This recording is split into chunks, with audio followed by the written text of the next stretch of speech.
G'day folks, AOS Coach here, and welcome to a very exciting interview discussion that I have. I've just gotten back a week ago, funnily enough, from Atlanta, where I was one of the tournament organizers and I guess referees to the World Championships of Warhammer, where I was supporting the Age of Sigmar.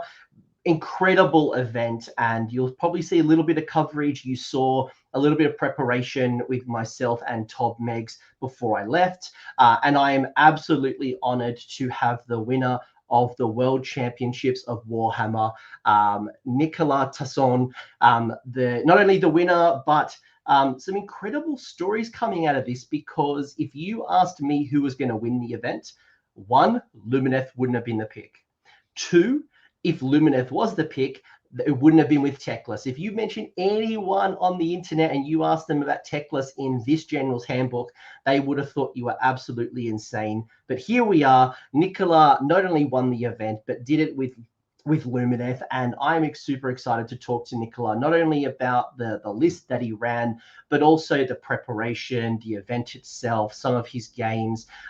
Discord has given me an incredible amount of questions, so we'll kind of navigate this conversation, hopefully not be too long, but I do want to kind of get into the weeds and really understand how you can really up your game, how you can become a better player, what it might take for you to become the world champion maybe next year or the following years, and maybe some of the lessons from the French community as well. But before I get into all of that, Nicolas, welcome, introduce yourself and let them know who you are and what are you all about? Hello, everybody. Hello, Coach. I'm really glad to be here to just talk to everybody about what I did. I'm 33. I'm a French player on Age of Sigmar. I started playing Age of Sigmar like 2 years ago, basically when third released, and always played Lumineth a lot. Yeah, I'm glad to share all that I can with you guys and just be sure that everybody can take the most out of what I did and just learn. Well, it is an absolute privilege to have you chatting, because if you think about this, and folks, if you didn't capture the original conversation I had with Tom, who was also one of my judges, well, we were a team. He wasn't my judge. We were a team of judges. This was a really grueling tournament. It was a group of people who have won a major event in their country, who have all come together in an absolute grueling up to, Nicolas, did you play like 12 games? Like, is that how many games you end up playing? Yeah, 12 is the number. I think it's the highest number of game you can play at this event. Yeah, so just to give you a bit of a backstory, everyone who attended, so it was about 88 players, I think, in the end. So 88 of the best players in the world who have come together, competing in a 5-game tournament. It was all broken up in, a couple of groups, and, 2 people from each group would go on to qualify into I guess like a best of the best death match kind of situation, who would ultimately determine who is the world champion of Warhammer from Games Workshop. Everyone else continued to play. They would play on and play a couple of extra games. Their run would be about 8 games in total. And the big difference with this particular event was that it was a double knockout. So the first time you lost in that top 8, the remaining 8 players, didn't necessarily mean that you get kicked out completely. So you got a second chance to play another game. Once you suffered 2 losses, that's when you kind of dropped out of the pool. So Nicolas ended up playing 12 games, which included 4 games in day 3. 4 games, right? Like the Ronya game was the last game. And then you went on and played basically sudden death, where you played 3 games on day 4. So 12 games in total. Bonkers. Yeah, I mean, I love the format. I was already telling that to a friend. I mean, the 2 first day felt like a small tournament because you have to finish first. You have to have no losses because the 2 first player go to top 8, but if you got one loss, you have no guarantee to go. So basically, you have to win a small tournament against the world best players, and after that, you have a double elim bracket, which is really great actually. I think because at the moment it's almost impossible to bring an army, bring a list that can face everybody. So having a chance to drop one game is really great because you can still go from the loser bracket, and that's just what I did. So I just loved the format, obviously, because it profited me, right? And it was just great, but it was really long and it was a lot of games. It was a lot of games. I was talking to some people who were asking me about my experience being one of the organizers, and we had a great team of James and Tomo and Tom Meggs, and there was a Matt.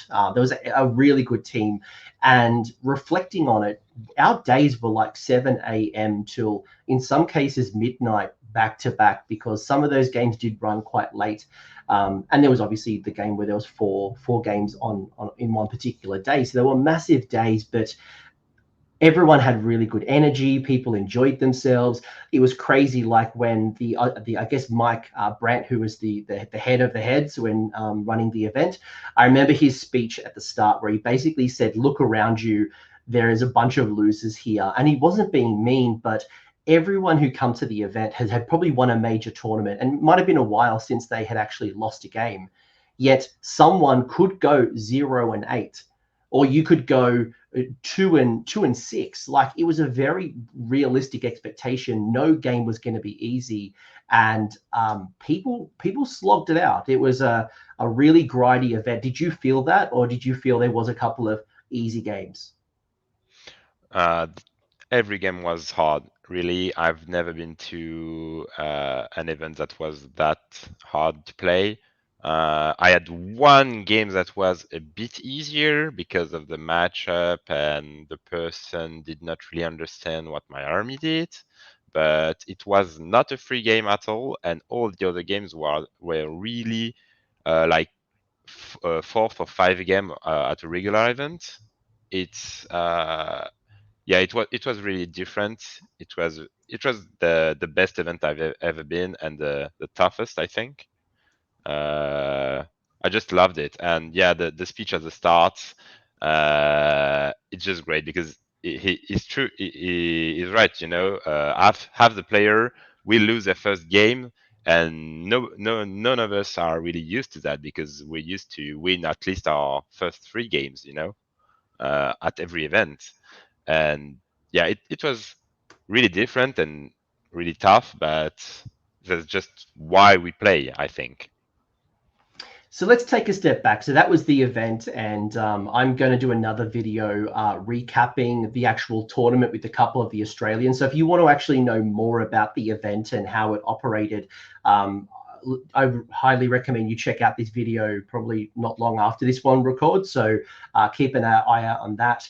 But I want to rewind for a second. And by the way, I forgot to use my bad French. I was going to say bonjour, Nicolas, but I completely forgot to welcome you in my terrible French. Let's rewind for a second, and let's talk about how you got there to begin with. So can you tell me about the lead up to the World Championship? Did you what was the event that you won your golden ticket from? And tell me more about that experience. So it was in spring. I decided with some friends, with some French friends, to go to Warhammer Fest because it seemed like a huge event, and we really wanted to try to go to a UK event to face international players and to try something different because we were really used to go to French tournament, and we already know everybody in the French scene. And we ended up going to Warhammer Fest, and I brought Caradron Overlords because it's an army that I wanted to play since a long time, but I was waiting for the new book because the old book I didn't like how it played, and I brought Caradron. Um, and I played okay. it was not my best games. I think we were supposed to play 8 games, and we were judged for a lot of awards after the six first games, and I ended up 4-2 after the six first game, losing to Slave to Darkness, I think, to Varangard Slave to Darkness. It was kind of a tough matchup, and I did not play my best. But what's really funny is after that, after those 2 days, I went just to grab some food with the friends and not really staying at the venue at the evening. And the next day, when I came on the morning to play my 2 remaining games, Matt Rose just came to me and asked me if I saw the news, and I just said, "What news? No, I don't know anything." And he just announced me that I won best overall, and I was shocked because I think at the time I didn't even knew there was a best overall or a golden ticket or anything, and he just announced me that I won that, and it was really a surprise because in my opinion, I performed poorly with a 4-2. But well, I was saved by my painting score. Um, and after that, I kind of felt like I was not sure of deserving to go to such an event because yeah, Games Workshops always say that best overall and best general are equal, but in my eyes, it's not. I'm really aiming for best general every time I go to a tournament, and I always try to do my best. So after that, I went to several events just to prove that I could go to the World Championship with another ticket, and I almost won one at the end of August at Nottingham. I actually went to the final with a French friend and lost to him in the final. But it was really great because that friend could then go to the Warhammer Championship. Um, but yeah, basically, I always felt like I was not sure I deserved to be there. But I guess I did deserve because I finally won the event. But yeah, that was basically the story leading up to the championship.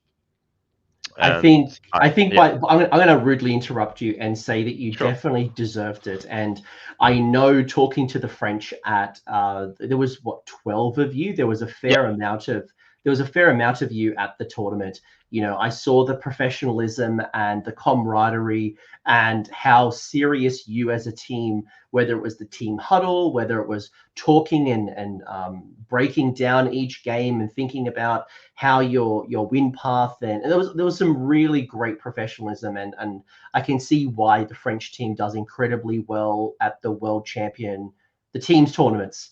So yeah, many world's tournaments at the moment. There's the world's teams tournament. I can see why you do so well. You absolutely deserve it. And the reason I'm interjecting here is folks, people who won their golden ticket would be obviously up to the tournament organizer. So I was a tournament organizer. I run Australia's second largest singles tournament, Sydney GT, and I had only asked this year for one ticket. So I could have requested two and could have done a best overall and a best general, or I could have done first and second, but for me what I wanted to do was I just wanted one ticket to start the process, and I was able to allocate a decent amount. I couldn't pay the complete trip, but I was able to offer a fair amount of money towards the winner's trip to make it happen. So it was obviously up to the tournament organizer's discretion on who wins, but I know you would have loved to be in best general and best overall and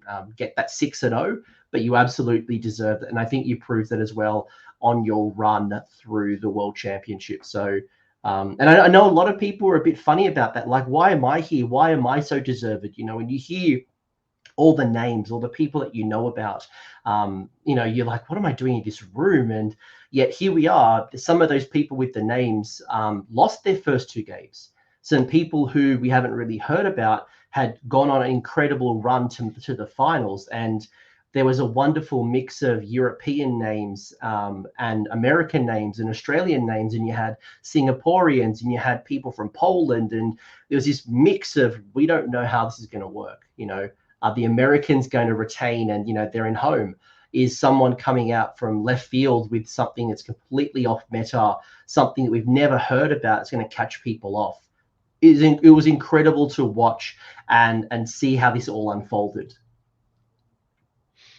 Yeah, it definitely was great meeting everybody from everywhere. I really loved talking to everyone. The only thing that I didn't have a lot of time talking with everybody because I had to play so much games, and that's the only thing that I regret a bit. But I'm so ready to go to another event just to meet everybody again and just talk a bit more. And yeah, that's I basically it. I can appreciate that, because I had people asking me about my experience and, would I want to play in an event like that? And honestly, no. It's not because I don't want to. It's because I think, to your point, I was able to talk to so many people. I was able to spend time, and it was a great experience for me as as a judge, but also as someone who could get to know the community, get to know people better, and watch them play. Like, it was crazy watching people play throughout the various battle rounds, and the interactions, and at their highest of highs and their lowest of lows. So I guess, yeah, it was a great experience, and hopefully I'll be back next year. Yeah, I really would love that because I think the team you had there, the judge team, the TOs, everybody was really great. I loved it really.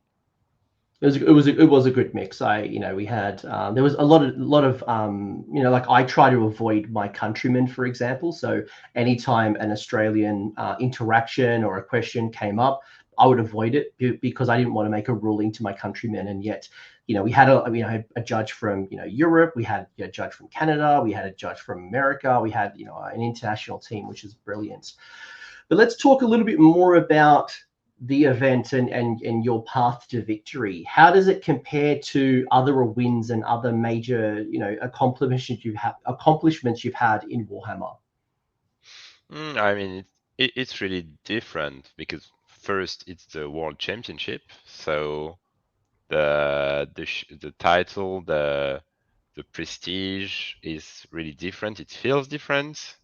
But also the format, as I explained a bit before, it's just on another level because I'm really used to play 5 games in 2 days. That's the standard, even sometimes 6. But playing 12 games in 4 days and you cannot really lose more than one game. And against that level of opponent, it's really hard. And also, when I'm coming to a solo event, I try to bring a list that have that always have a shot to win the game. And it's not that easy to make a list that way. And uh, when you try to make a list this way, every game is hard. You do not have any easy game. No game is lost, but no game is easy, and it really takes a lot of preparation, I'd say, to be able to perform for 12 games in a row with a list that is a bit more technical than the average of lists. But yeah, that's the goal that I try to aim. And yeah, I think the event was just something else. I'm not sure any event can compare to that one because of the level, the global level that was around, and the format that was really great. Yeah, I'm not sure any event can compare to that. It was definitely, and obviously there was a few people who couldn't make it, and hopefully it continues to grow and we get more of the best players of the world. But I'm gonna, while I bring up your list, I might ask you a question that came from Five Kids to Feed. Is what got you into Age of Sigmar, and how did you go from like a casual game to becoming like a match play competitive gamer? What's casual? I've never played casual. When I started playing Age of Sigmar, it was like 2 years ago. Um, I loved the game, and I was coming from War Machine, which was already a competitive game design-wise. And I wanted something where I could just express skill and yeah, basically just have to think about everything every time during the game. So that's my approach to the game.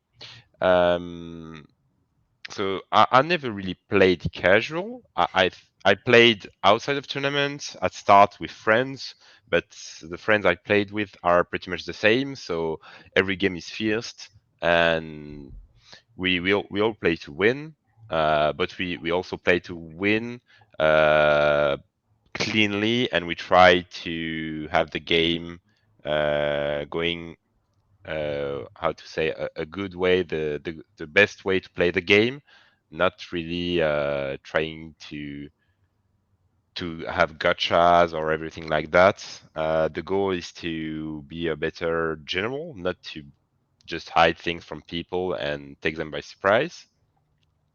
And yeah, besides that, I started playing Warhammer Fantasy Battle 20 years ago, I think, on 6th edition. It was my cousin that just introduced me to that.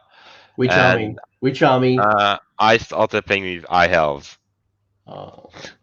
Yeah, I know. And he was playing Skaven. Uh, so yeah, it's a bit funny. Because he watched the final and just said, "Hey, I'm happy either way. Either you win or Skaven wins."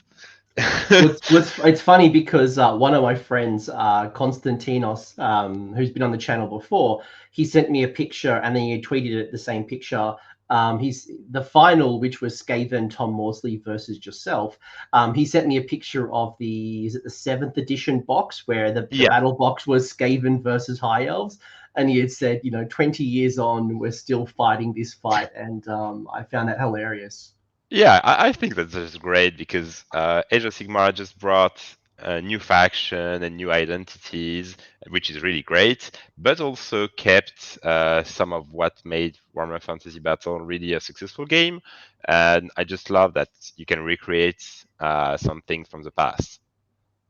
By the way, there's something in the water of War Machine. Like when I look over who attended the World Championships, there was, at least from my recollection, a good amount of people who had a War Machine background. I know in Australia, two of our players, Henry Wagner and Tom Oliver, come from War Machine. Ronya, I believe, come from War Machine. Tom Guan come from War Machine. I don't know if Garrett came from War Machine or others, but I know when I was talking to people, it seemed like people had a bit of a background on that precision, competitive, super movement focused game. And I know the marks kind of changed a little bit, and many of you all jumped over, but it's interesting to hear just how many people have a War Machine background and doing well in Sigma. Yeah, I think it's not really a surprise because I personally left after the end times because I was not happy with the first edition of Age of Sigmar, and I think it's a pretty common point. And at that time, War Machine was really taking off, and it was really competitive oriented, and it just suit how the way we want to play, and the rules were really great. So I mean, I don't think it's a surprise because War Machine is really a technical game, Mm. and it really helps you playing Age of Sigmar, I think. No, I agree, and that's the general feedback that I hear from people. By the way, people are probably wondering at this point, what is the list? So I actually might go over the list, not briefly, but we'll go over the list first, and I'd love to ask you a few questions Yeah. about that preparation and how you settled on this list. And it's fascinating because, again, Lumineth isn't top of the meta choices and doesn't have the highest win percentage right now. You've made some choices, as I mentioned, Teclis, for example, that isn't a very popular pick. And you've also mentioned that, of your 2 years playing Age of Sigmar, you've mostly played Lumineth. So there's something in this of sticking with an army through the good times and the bad. It's less about the list. It's more about piloting through the games and making the right micro decisions that people probably have heard me talk over and over and over about on the channel. But I'm going to read out the. Interrupt you please. just a bit? Just want to make a quick point about win percentage, because a lot of people just interpret that in a bad way. Win percentage don't mean a lot. And I mean that because win percentage do not reflect the difficulty to play an army. A hard to play army like Lumineth right now can still be really good, but it's not reflected in the win percentage, because if it's difficult, the percentage will go down a bit. So basically, it's not a complete tool. You have to look at it, but it's not. You cannot just say the army that is 60% is better than an army that is at 55. What you can take out of that is that an army that is 60% maybe is a bit too easy to play optimally. But as you can ask every good player here, with I think any army, those players can have a win rate of 70% at any normal event. So just take every win percentage with a grain of salt, because Lumineth, when piloted correctly, are not 47 win percent. But also that's also true from almost every army can be piloted really better than 50%. And that's also why Age of Sigmar is pretty good to play at the moment, is because skill can overcome faction strength. And just don't get too hung up on win percentage, please. No, I agree with you, and thank you for calling that out, because the minute we see Kharadron Overlords or Blades of Khorne or Ossiarch Bone Reapers doing really well in the meta, people seem to jump on the win percentage, like, oh my god, I'm gonna build my list very similar. But there's obviously so much below that, and when you pilot an army through the bad times, you learn a lot more about the game and you learn a lot more about the faction, so that again you make better decisions, you anticipate the opponent better. Like, there's so many benefits to sticking with an army through the bad times, or even the times where, to your point, sometimes with like, I know a big thing with Lumineth has been, what is the list? The Teclis bubble for a long time was the build. There's been variations, but Teclis has been the center. The minute this Antorian Locust has come in and Primal Dice, it seemed like people abandoned ship pretty quickly. And the last couple of months has been, how do I build the Lumineth list to handle the current General's Handbook? So that can also tank the win percentage down as you are making incorrect decisions. You might not play them as well, or you might not appreciate their lack of durability without one of your ward saves. Like, there's a lot more to your point behind the win percentage. Yeah. So I'm going to go through your list, and then I want to talk a bit more about your preparation. And for example, Joe the Mortarch of Big Dumb saying, like, what motivated you to take Lumineth? So before you answer that question, let me go through your list, just for anyone who's listening on a podcast, or maybe they're driving. So you were Lumineth Realm-Lords, you were Zytrak as your sub-faction, you had taken the Spellcasting Savant as the grand strategy, and your Triumph was Inspired. Your list included a Caligrave, which had Merciless Blizzard. You had a Cathalar, which was the general, the Shaman of the Chilled Land command trait, the Artifact of the Phoenix Stone, and the spell of Speed of Hish. You had Teclis, you had the Light of Otharion. You then had 10 Venari Wardens, which had overwhelming heat. You had a unit of 5 Blade Lords with just the 5 Blade Lords. You had 5 Dawn Riders. They had the Speed of Hish as well. You had 3 endless spells in Maelstrom, Spell Portal, and the Aether Void Pendulum. You also had 5 Dawn Riders, 4 and 5 Dawn Riders. So both of them had Speed of Hish. So you had 15 Dawn Riders in total by the looks of it. and that was all wrapped up in the Antorian Acolytes Battalion for the extra primal magic dice on a 3+, as well as Battle Regiment to reduce the drops. So you were a total of what, 3 drops? Yep. 3 drops. So talk to me a little bit more about this list and why Lumineth, given again their win percentage is not that strong. Yeah, what you know, is it a personal favorite of yours? Was it a challenge? Like, tell me more. When the GHB released, I knew I wanted to play Lumineth because that's kind of my faction. I play 7 or 8 different factions, but Lumineth feels like home. It just fits my play style and me. So I knew I wanted to start the season with Lumineth. And when the GHB released, I started to build some things, and it was pretty much obvious for me because everybody was kind of like, yeah, now everybody can unbind Teclis, so that's bad. But I always looked on the bright side.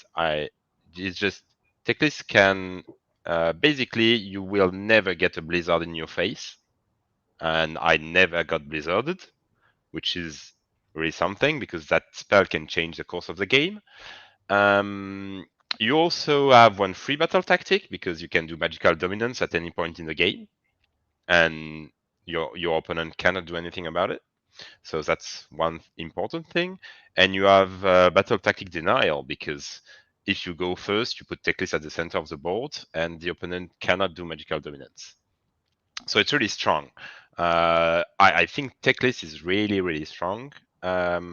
Also, just before the release of the GHB, the Seraphon book just came out, and I knew I wanted to be able to handle Seraphon because it's just a bit broken right now, in my opinion, just the Starbomb part.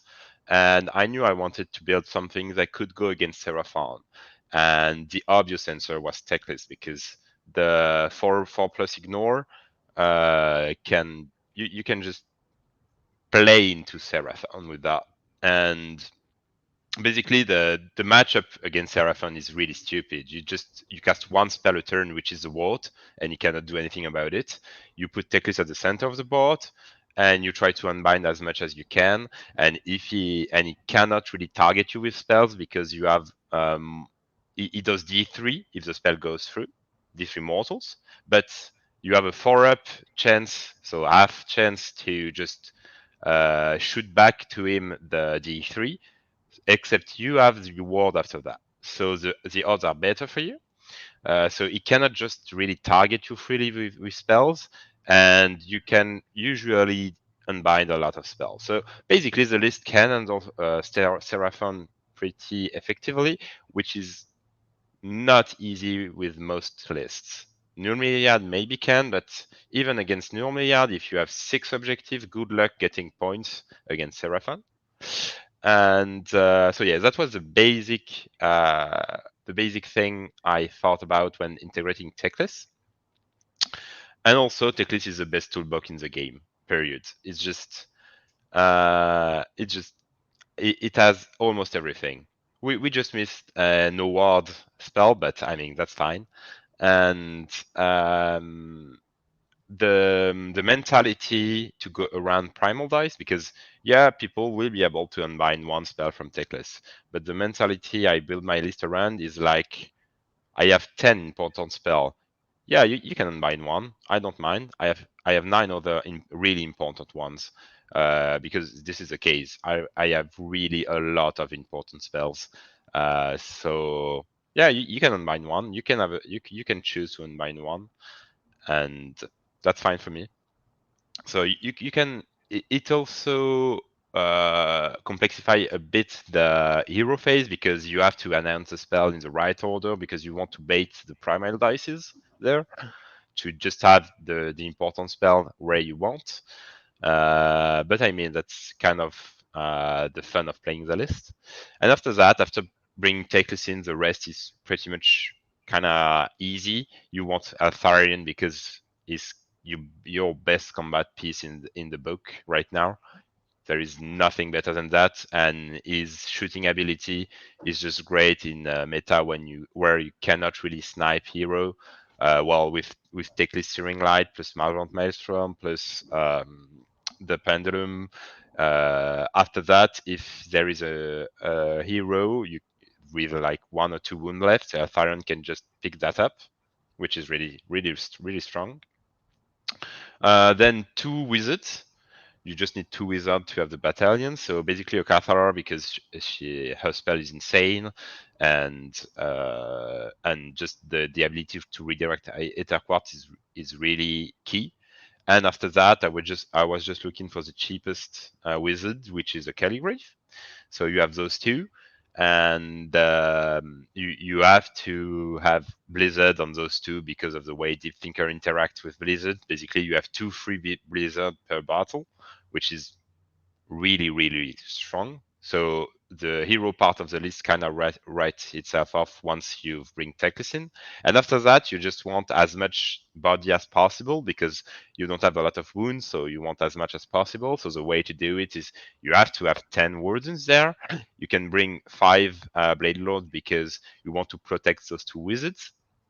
And after that, just 3 units of Downriders because they're cheap and they're wizards and they're really fast. And really fast units are the way to play the game right now, I think. Movement is key in Age of Sigmar, and you can move 14 or even 28 if Speed of Ish goes through. So basically, the list is not that hard, was not that hard to build up for me, I think, because it fitted what I wanted to do, what I wanted to play. The list just offered me so many ways to answer to anything, really, that it's really a pleasure to play, and it's never the same game. So you talked a little bit about Seraphon as a match that you were worried about, or at least one you were trying to think about the tools to be able to respond. Were there other armies that you were expecting to fight against? Did you think that the meta would be all about Khorne and the top armies? Did you think people were going to bring some surprise armies that kind of like you would catch you off guard? Like how did you try to make sense of the meta, the global meta? Because you have your French meta, you have your European meta, you have the Americans, the Australians, and everyone in between. How do you build a list, and how do you even think about that when you travel over to the champs?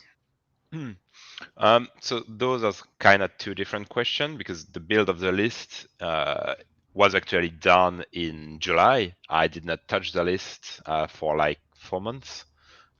Just changing an endless spell when the Maelstrom went up 20 points. I just changed an endless spell, but other than that, the list pretty much stayed the same, because when I built the list, I wanted to handle the maximum amount of matchup, and so the list didn't have to evolve that much. But yeah, I was definitely surprised to see that much Skaven and Sylvaneth. I was a bit surprised also to see no Slaanesh, but I guess Slaanesh has a problem right now, which is the Blizzbarb are a bit too strong, and all the rest of the book is a bit too bad. So yeah, the book needs some love here. And yeah, other than that, just the usual suspects like Soulblight, OBR, Nurgle, and Seraphon. That's what I was expected to face a lot. I was also a bit surprised by Big War, but it's really good, so not that surprising. But yeah, Big War has been catching up a lot lately. Yeah, that's pretty much it. A couple of battle tactics for free at the moment has certainly, and we'll talk about the actual tournament and your games when we get to that point. But you're right, it was fascinating to see Skaven being the second most popular chaos faction represented. And you ended up playing Tom Morsley in the final 2 games, funnily enough, against Skaven as well. Did you play him in the game 1 as well of the knockout? Did you? No. No, because you played Carson. No, you didn't. play him before. By the way, Carson, your first opponent in the finals did have something to say to you, and he's asked you, can he please now move his Noblars? I'll allow it. It was The, actually my second opponent, but yeah, yeah, so it was an interesting game.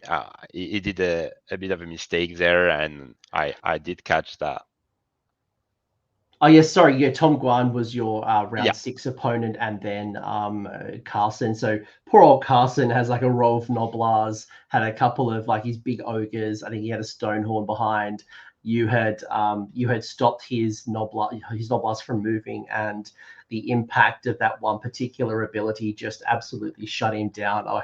My heart sank a little bit for him, but it was a great play, incredible yeah. play.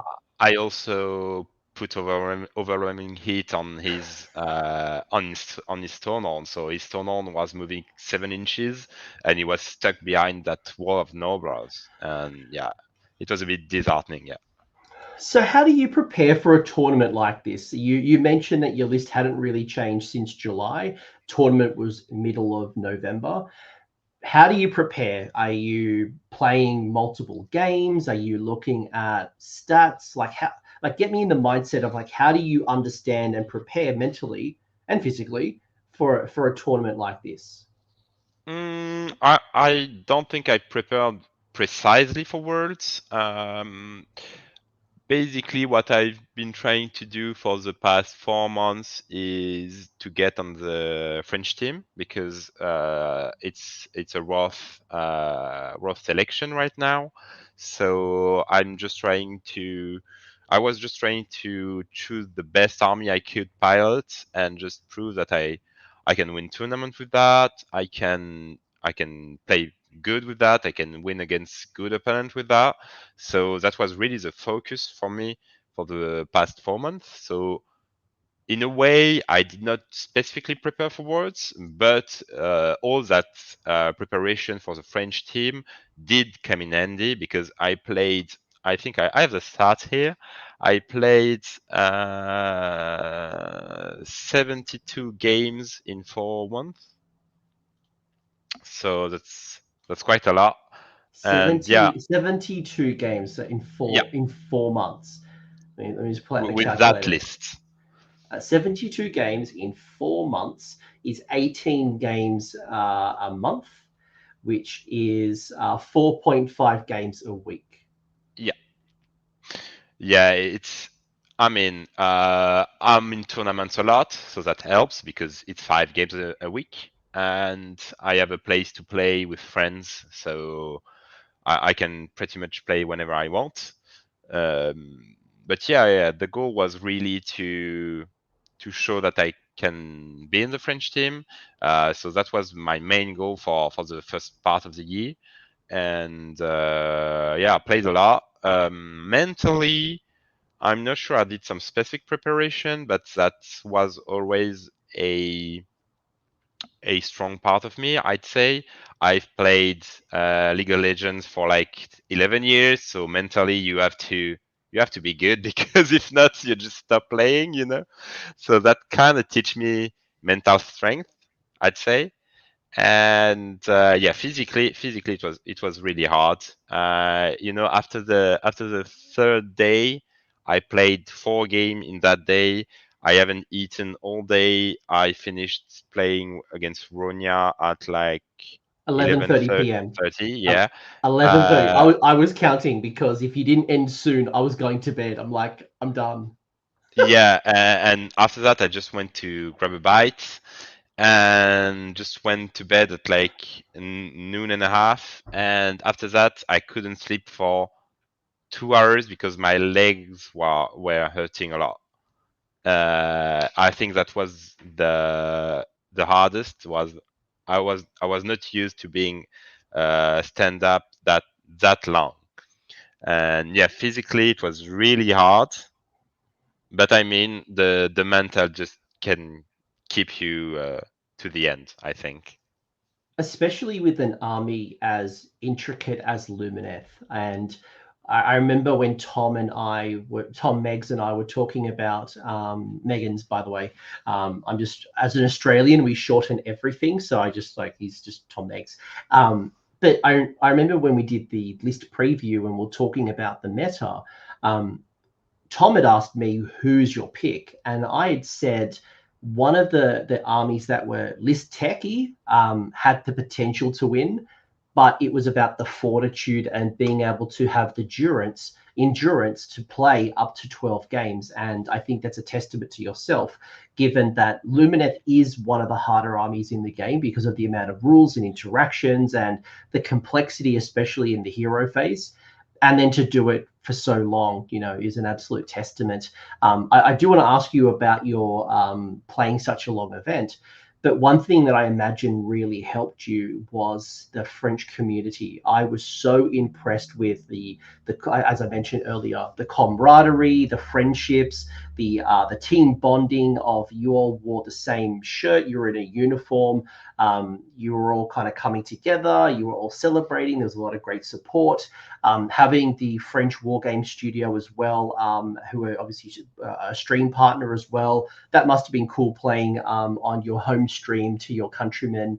I'm sure your coach was very proud and was able to dissect some of the things that you can obviously improve your game on, but I imagine super proud and super excited to watch all these games unfold.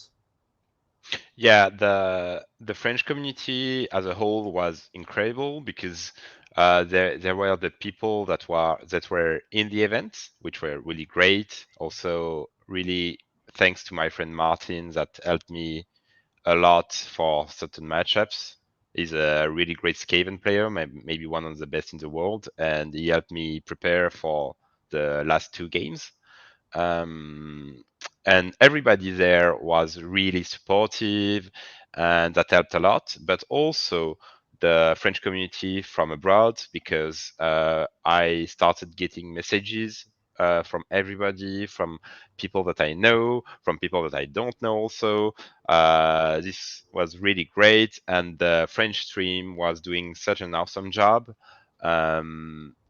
It kind of felt like playing at home. And I think in the last two games it helped me a lot, and I hope it did not had too much impact on Tom, because French can be really loud.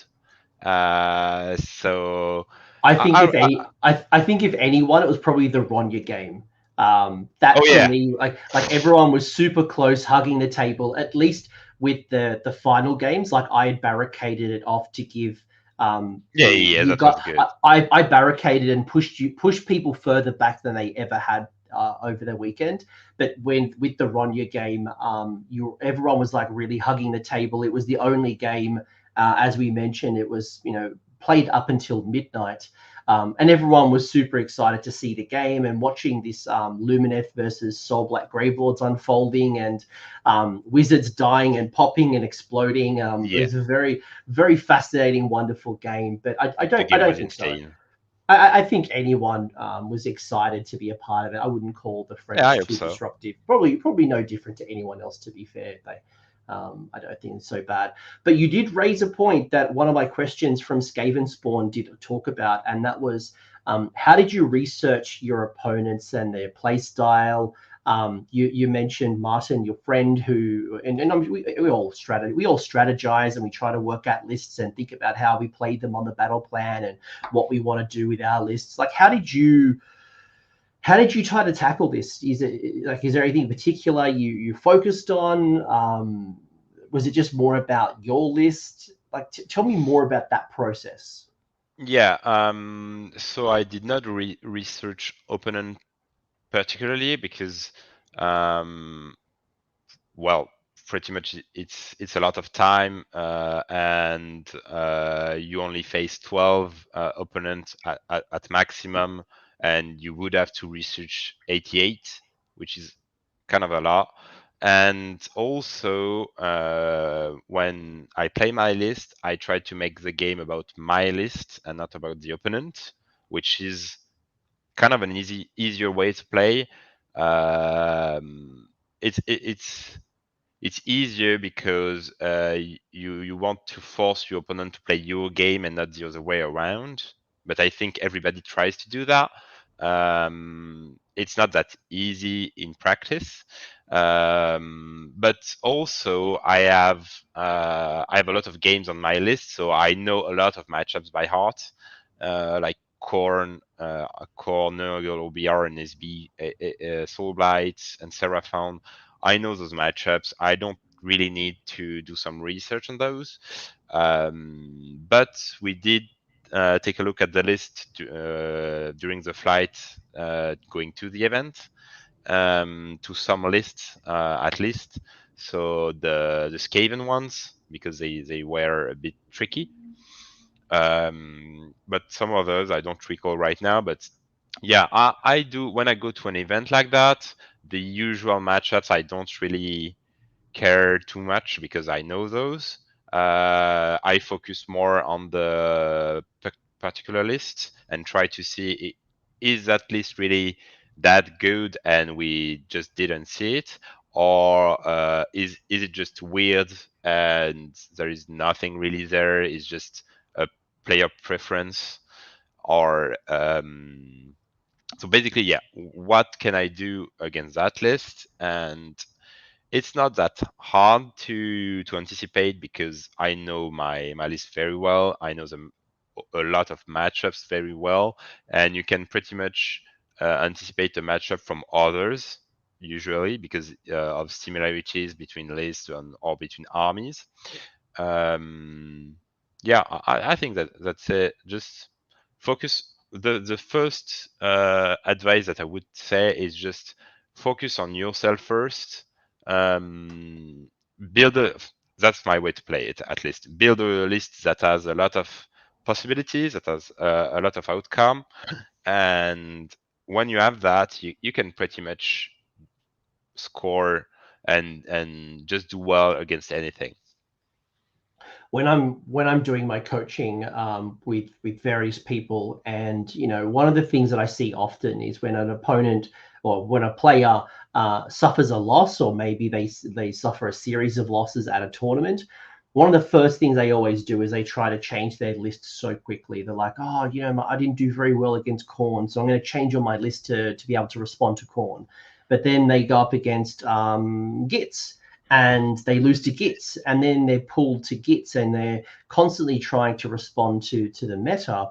I think you've raised a couple of good points. One, it's about focusing on yourself first. Don't always try to adapt to your opponent, because you're more likely to make mistakes if you are trying to do things that are unusual to yourself.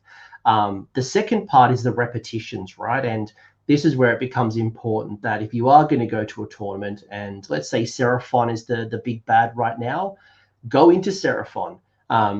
Try to play a couple of Seraphon games. If you're playing with your friend at a local game store, you could play 1 or 2 rounds and then re-rack, where you Yeah. restart, and try some different deployments. Try going first or going second, and through those experiences, when you come to a tournament, I think to Nicola's point, you've already got the experience and the repetition down packed. So making decisions on the spot is a lot easier than coming up against an opponent you have no experience with Skaven, because you haven't practiced against it, so you don't know. And then where you usually castle, you spread out more, or you castle up, and you make the wrong decision from deployment sometimes. Yeah. That's exactly it. I mean, it, a lot of people, as you say, just after all else, just my list isn't great. I cannot play against that. It is definitely a possibility that you did made a mistake with your list, but it's really a lot not easier, but um, productive to just always reflect on yourself. And if you work on your game, on how you react in the game, it's always gonna be more productive for you than just changing your list around and around, because you're not gonna really learn anything by just playing a different list every day. I think few people can just perform on a lot of different lists at any time. There is some people that can, but not a lot. Most of us just have to play a lot the list and just know the matchups and learn how to play the list properly. Yeah, I wholeheartedly agree with you, and that's always my advice. And I'll often even talk to people, and I do this often as well when I go to my one-day tournaments at a game store. Is I will practice situations where I lose a critical piece or I don't cast a spell. Or let's say, for example, Hoarfrost. We know how good Hoarfrost is. What happens if my unit of, I don't know, Bulgors or my Gits don't have the Hoarfrost? What is the expected damage? How survivable are they if they don't have Mystic Shield and all that defense? And it's testing through those situations that I know that if I come against Lumineth, for example, and I can't get my guaranteed Mystic Shield off because you have a superior cast, then I have a better experience and I have a reference point of what I can and can't do. And again, you get a better way to anticipate and read the game because you've had the bad situations, not just when everything is perfect for you. Yeah. Speaking of things that maybe weren't perfect, or maybe I'd love your thoughts on this, but one of the most decisive decisions at the World Championships was that we did not run chess clocks. So, yeah.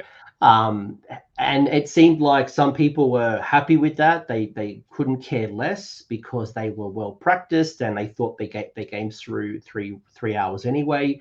Some people were up in roars and thought it was the sky was falling because there was no chess clocks. How do you feel about tournaments and chess clocks and the lack of table decorations at the World Championships? In France, we always play with chess clocks. And I think every opponent that I had would have been okay playing with chess clocks.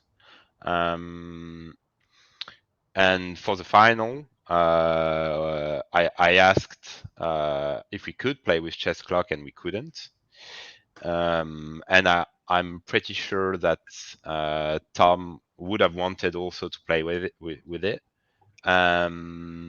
Would the event have been better with clocks? Probably.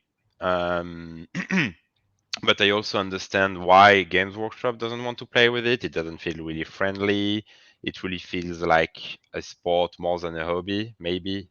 But because in the final, after the first game, I think it was Tom Meigans that was asking me, how was it possible to contain the time of the last game without clocks? And I was like, you cannot really do it fairly without clocks, because even in the hero phase, there is a lot of interaction between each other.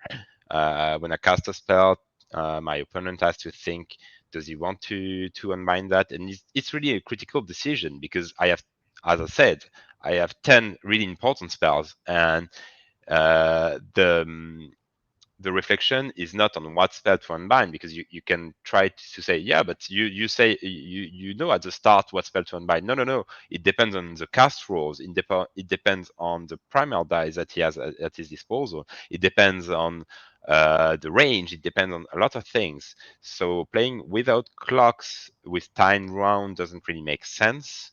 And just a quick note on the final, because I heard a lot of people saying it was taking too long, etc.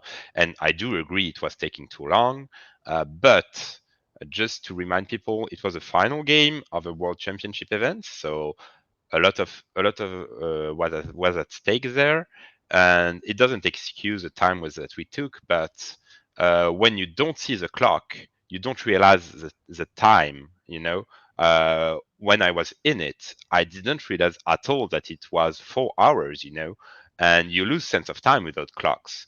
We were trying. I'm pretty sure both of us were trying to play as fast as we could, but those were two technical lists going against each other without any conscious of the time. I'm pretty sure if we played with clocks, we could have done the game within range. but not having the time on the side of the table. I mean, I'm sorry for the people that had to leave early because of us, that didn't see the award ceremony. It was definitely not our goal to play slow. But yeah, there is not so much that you can do to counter that. And I think we both would have preferred to have clocks there.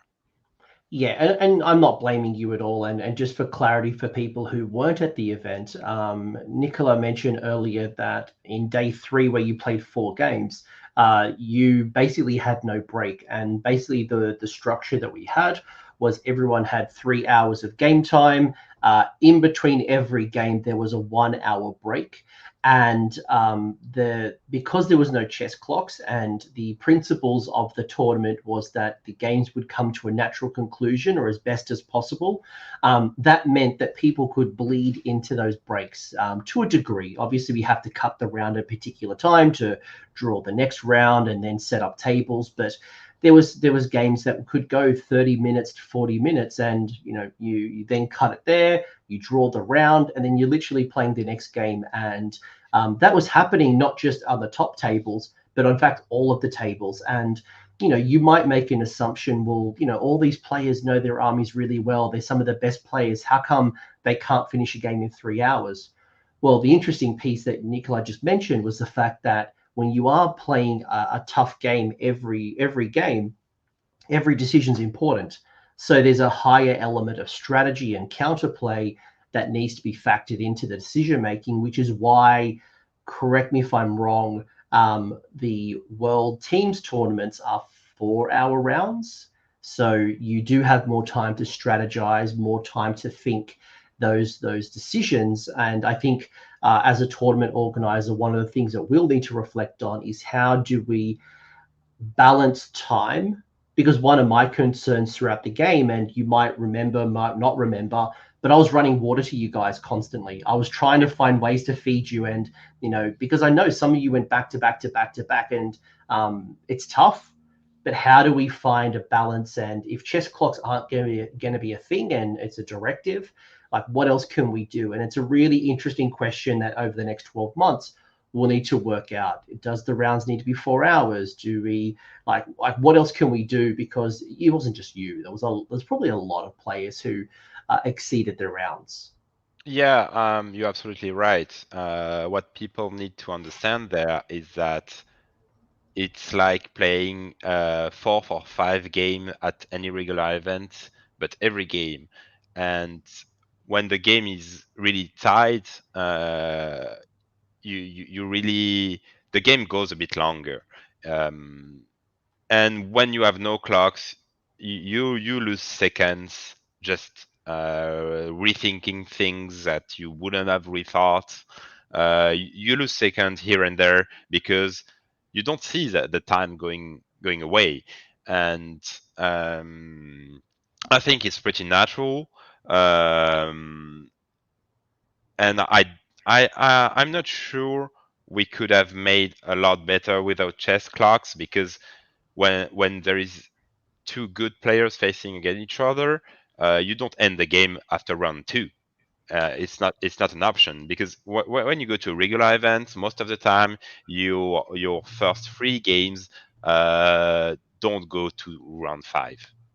That's why at regular event you have time between games, you can talk and everything going through to schedule, because a lot of games are just ends at round 3 or maybe round 4, but they end early, and that's why at regular events you can do that. But at that event, I think I don't know how the other player ended up doing, but for me, every game was played until the end of turn 5, and I have only one or 2 games that were decided before the round 5.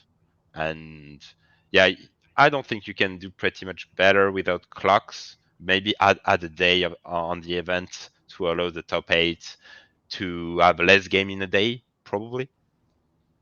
Yeah, we as a group have to reflect and take on all the feedback, and especially if this grows, and I imagine this is only going to grow next year as more either tournaments who didn't apply for a golden ticket now want to get a ticket, or tournaments like me, for example, who only asked for one are now going to ask for two. And if Yeah, everyone does that, you've now immediately just doubled your tournament attendance, right? So there's hopefully, some yeah, some well, I mean, hopefully, like have a 300 player, 200 player best of the best. That would be absolutely yeah, crazy. But let's talk about the day. Okay, so we yeah, talk chess clocks. I think yeah, we all in agreement that in the ideal world we'd have chess clocks. Who knows? Next year, next General's Handbook might come with a chess clock which has a an art print of your favorite faction, and you can paint that, and it's another way to boost the profits. I don't know, but like I think we all agree that if chess clocks were applicable, we'd probably use it. But if we're not going to use them, what can we possibly do to manage time better? yeah. Reflection point there.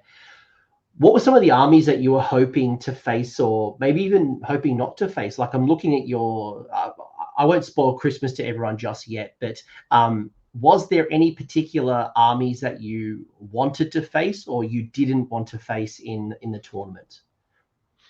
Um, yeah, as I said, I pretty much built my list to be able to face anything, but there is some factions that are just really hard for Lumineth.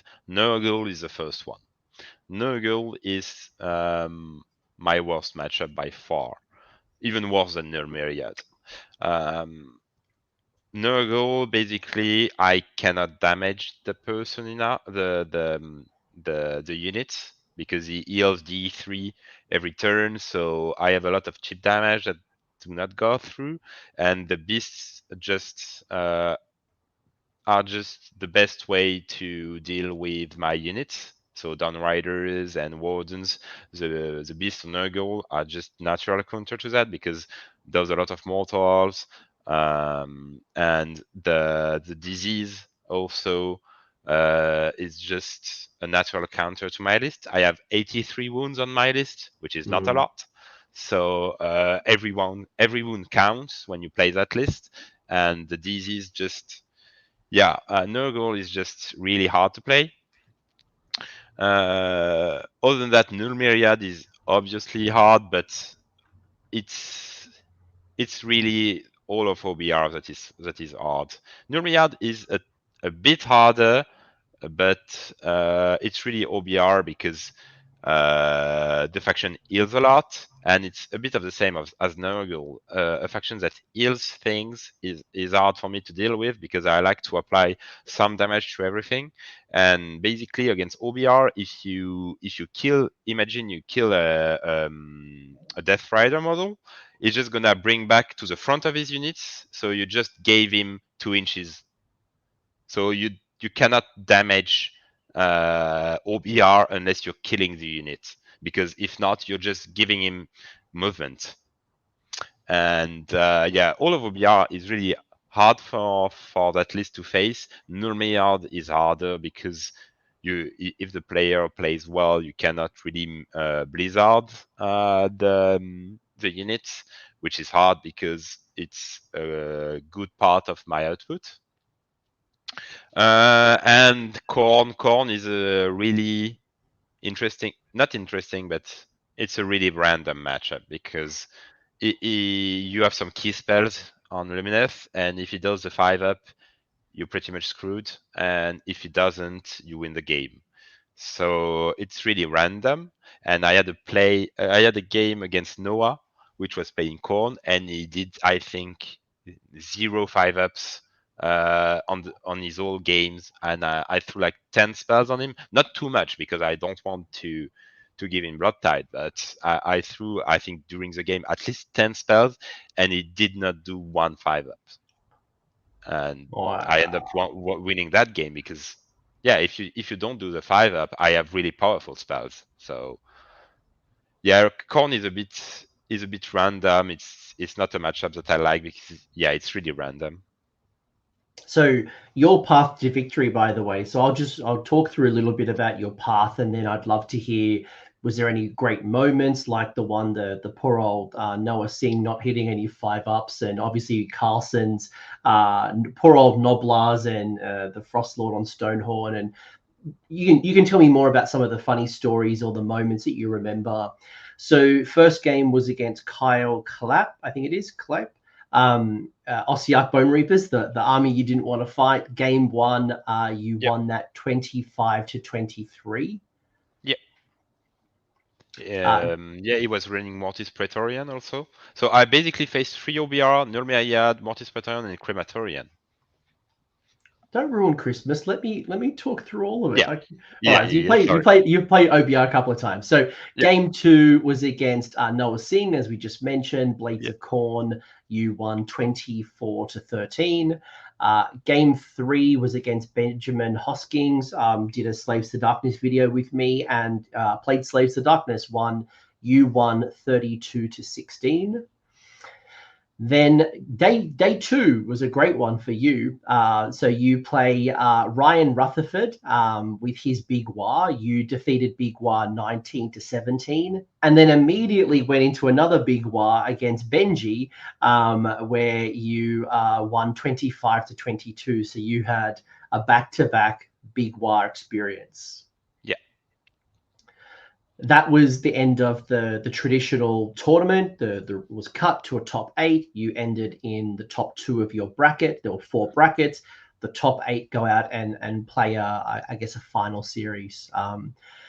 Then round 6, the first of the knockout series, you come up against Tom Guan and you suffer your first loss. So Tom Guan in his Ossiarch Bone Reapers defeated you 26-14. You then played Carson Whitlock from Canada. You defeated Carson 21-15. You then played Christopher Carlsmores with Ossiarch Bone Reapers for round 8. Then you went into, and BCP cuts me off here because I think of the weird cutoff, but then you played Big Phil from England. I played Ronya after that. Oh, of course, the Ronya game. Ronya was the game 4 of that day. Yep. Ronya's Ossiarch, Soul Black Gravelords. Then you played Big Phil, Phil, and then you played Tom Morsley. Yeah, exactly. Crazy. And I don't have the scores in front of me because BCP doesn't seem to show that to me, but just because obviously the tournament is a bit weird. But you beat Phil. You lost your first game against Tom Morsley. I don't know. Did Tom lose the first game? No. Tom Mosley went on to the final undefeated. Okay, so when you played Tom Morsley the first time, who won that game? Was that Tom or you? The first final? The first game against Tom. So you must have won that one, right? Because because you had already suffered a loss against because you suffered a loss against Tom Guan. So if you lost that first game, you were out. But because you beat Tom, it then made the last game sudden death. So whoever won that game would ultimately be crowned champion, right? Yep. Crazy. 12 games of Warhammer. Do you remember any of other highlights? So you talked a little bit already about Carson. You've already talked a little bit about poor old Noah Singh. Any other highlights or things that kind of stood out to you either as a amazing moment for you or your opponent, a moment that you might have hugged your opponent because they just couldn't roll a 6 or a 1 to save their life? Like, tell me more about some of the stories that you might recall. And it was a big weekend. Yeah, there have been numbers of plays with Darkness of the Soul. I think people have forgotten about that spell. Basically, for everybody, it's a spell that forces the opponent to do a test, a bravery check. So I'm rolling 2 dice. If I'm doing above his bravery, he cannot move, he cannot charge, he cannot fight, he cannot. Basically, it's a small beta core, and I have 2 iterations of that spell, almost the same spell, one with Teclis, one with the Cathedral. And a lot of the time, I think just people forgot about that because against Noah, I blocked almost his entire army by doing that spell on Blood Warriors. and he realized that because we were on frigid zephyr and he could not fly with his bloodthirster, and he could not move past his terrain or past his blood warriors, which was a bit. I mean, it was like the game against Carson, and same thing happened against Tom Mosley in the first final, because I just said that bell cannot move, that bell cannot move, and that bell is half moved. So now your army is all stuck behind. And yeah, I think people really forgot about that spell and ended up blocking their army. So that was a bit of a highlight for me. But the moment that I will remember for a long time was against Ryan Rutherford, um, because that game was won on the last dice roll possible.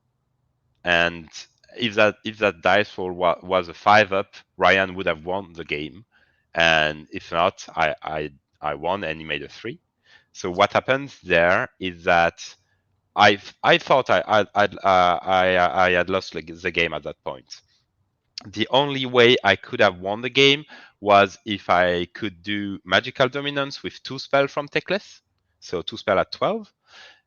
So I got lucky there because I think there was only one primal, and he could not unbind my 12 spell.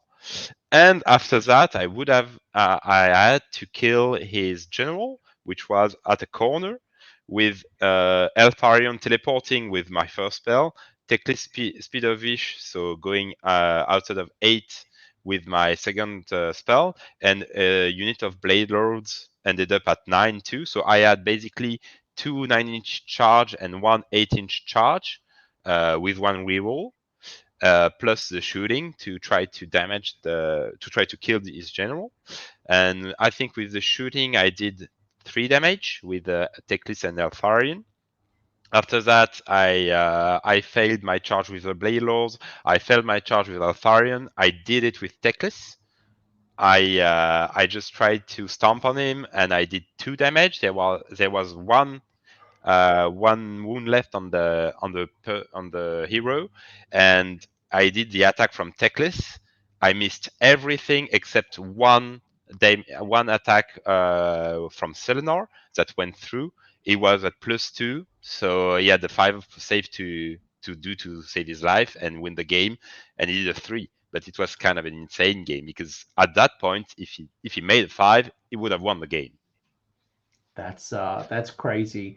The other one that I'm gonna personally call out, and maybe you can explain it a little better than I can, is the game against Ronya and all the wizards exploding Yeah. and then causing more wizards to explode. And it was late in the weekend, so I'm kind of happy when we use that battle plan, it happened that time and not like game 3 or something. But it was my heart felt for Ronya, but it was so much fun watching it as a destruction player. I just want to see things die. I want to see things blow up, and it really did sing to me.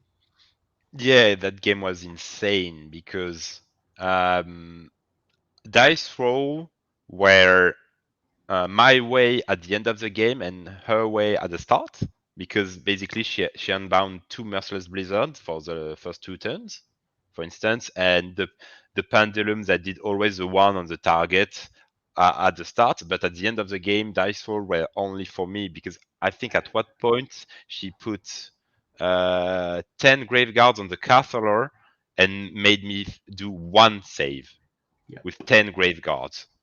It was insane.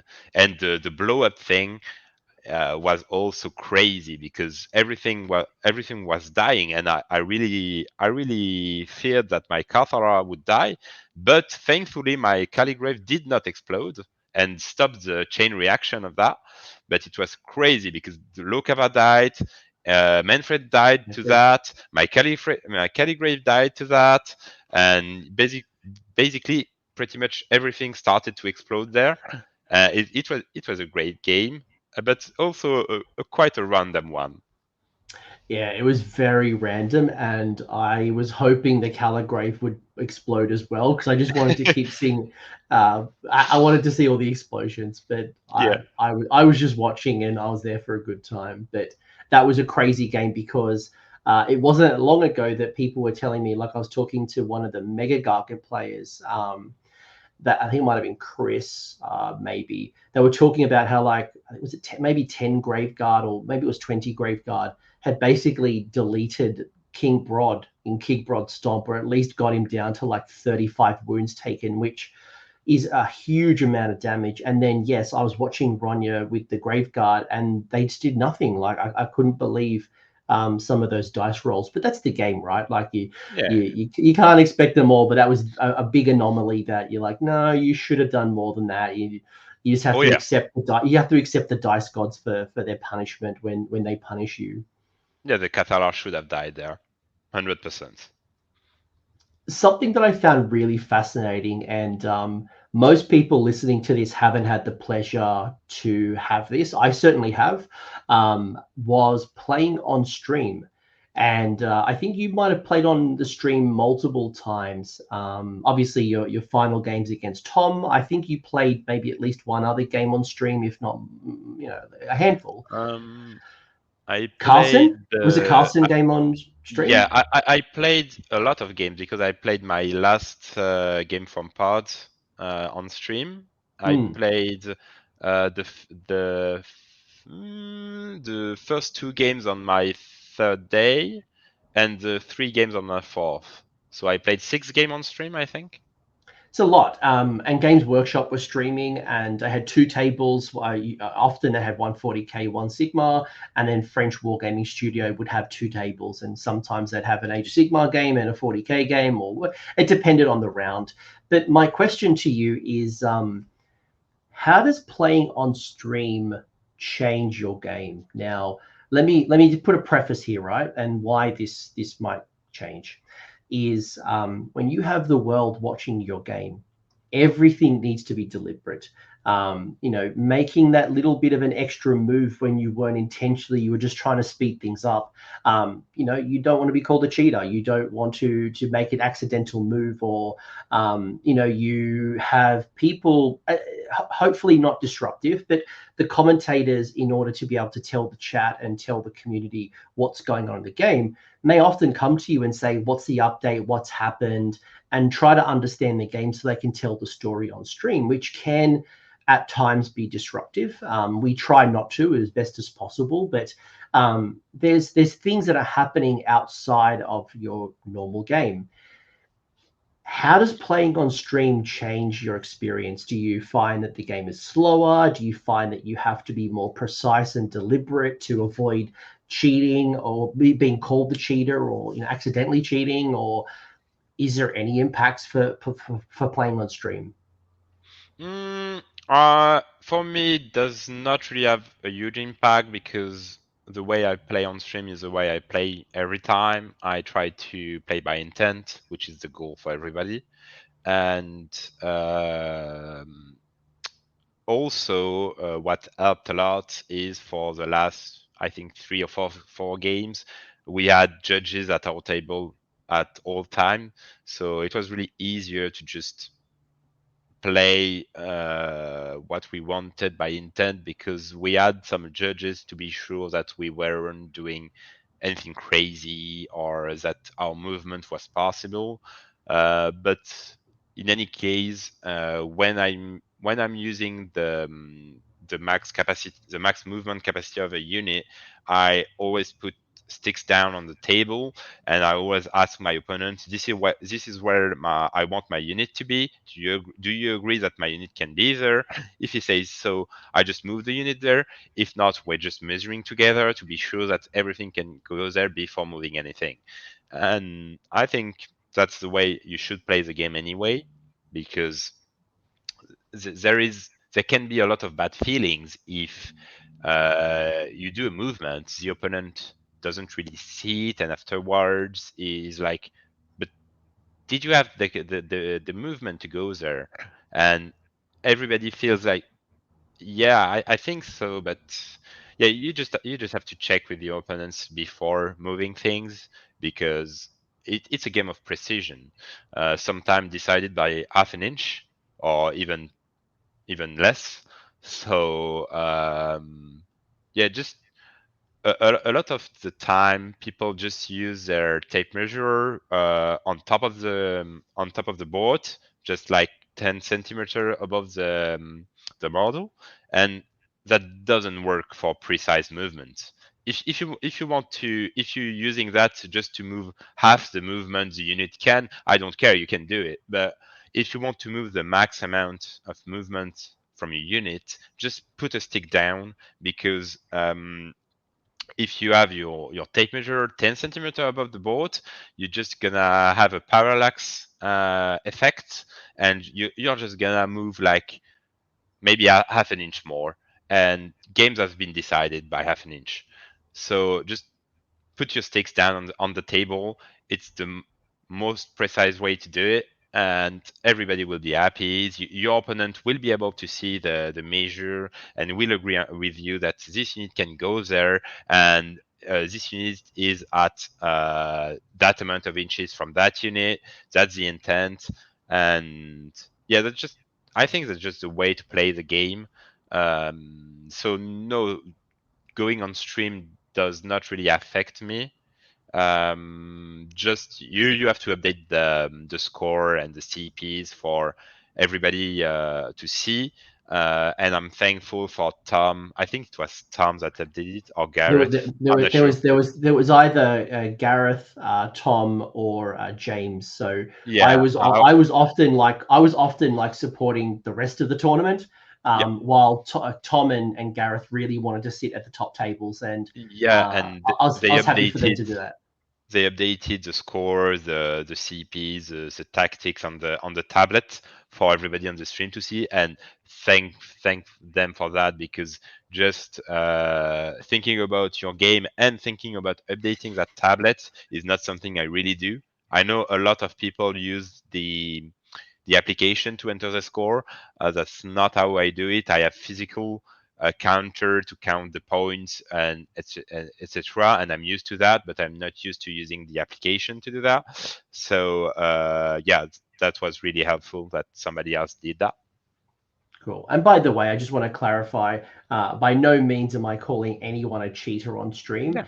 but one of the things that I find, and we talked about time, right? We already talked about games going over time.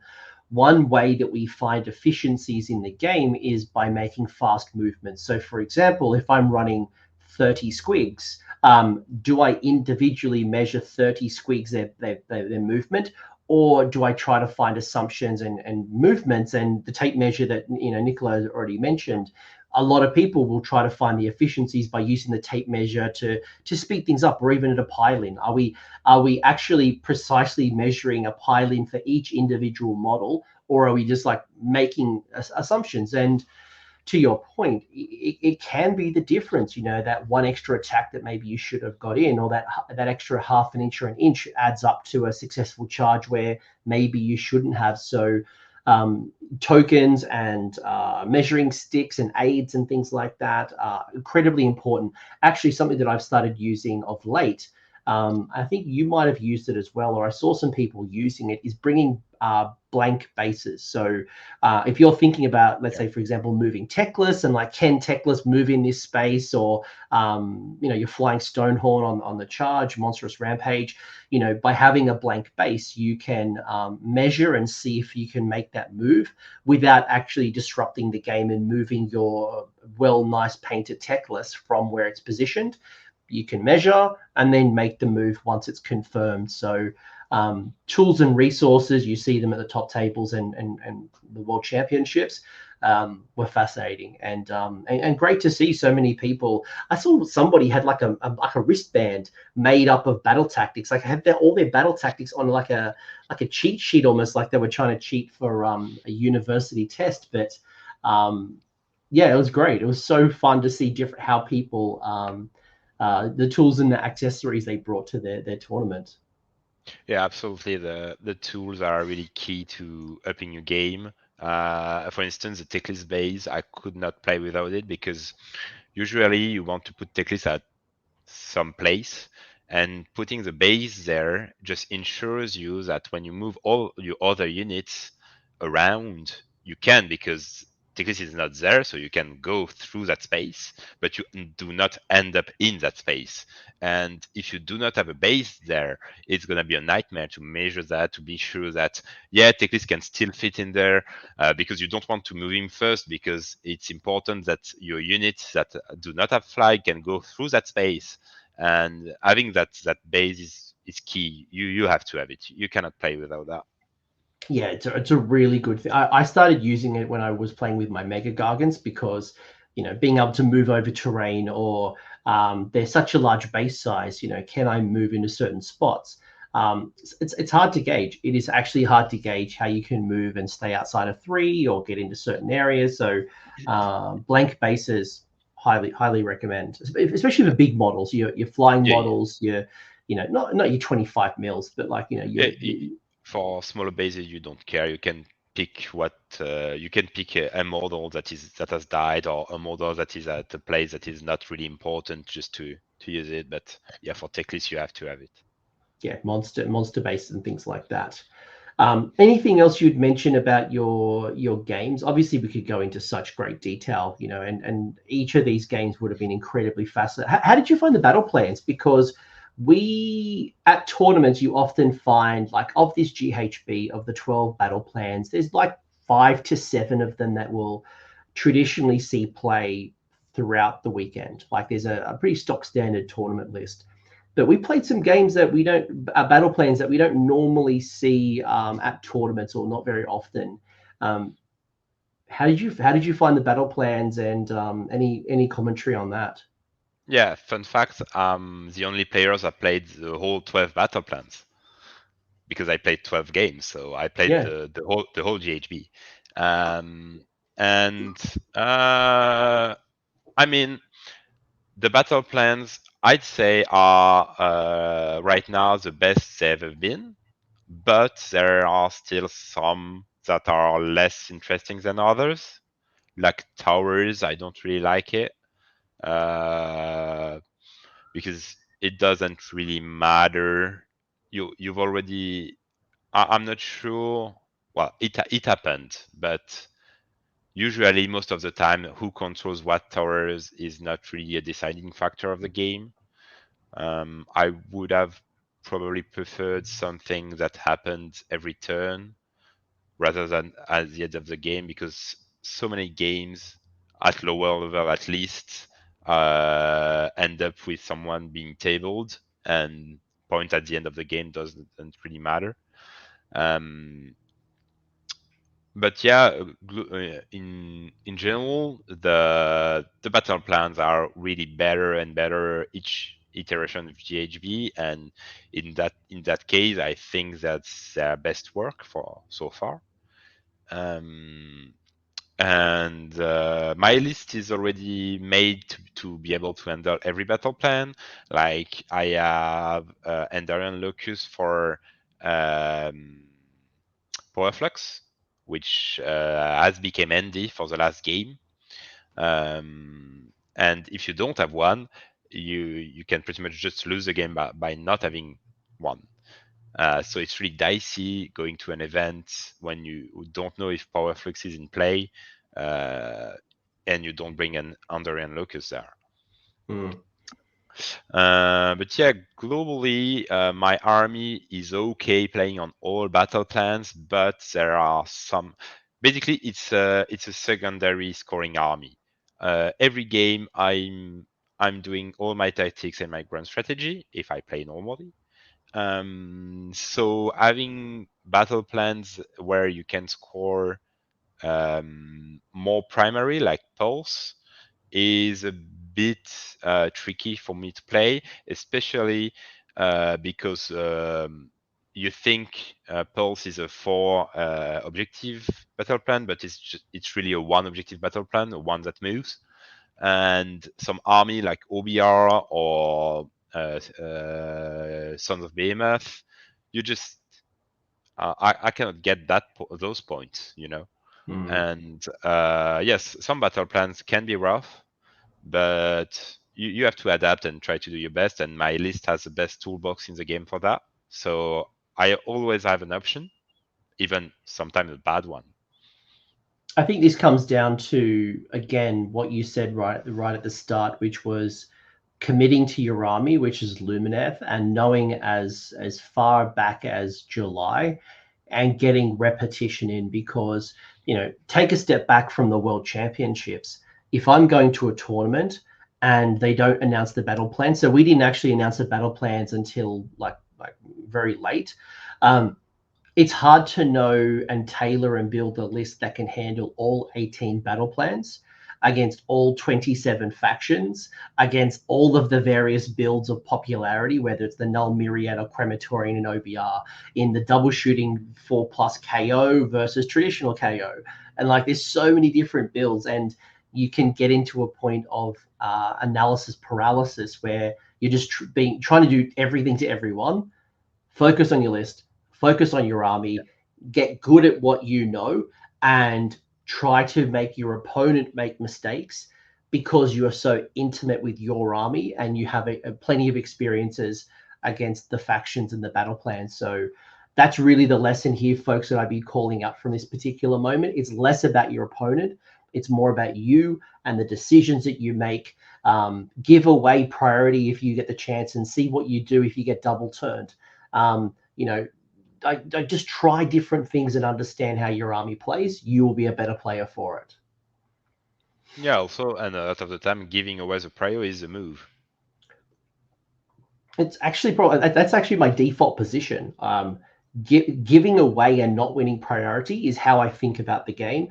And then if I win it, that's a bonus. And if I take it, then it's up to me. But if I don't win it, doesn't matter. I was never expecting to win it. I'd set myself up where I'm prepared not to win it, Yeah. and I'm not relying on the win in order to keep me in the game. And I think too many people over assume they're going to win priority, and then when it doesn't happen, they don't know what to do, because they're like, oh, I thought I was going to win it. I really need it because I was going to do this, this, this, and this.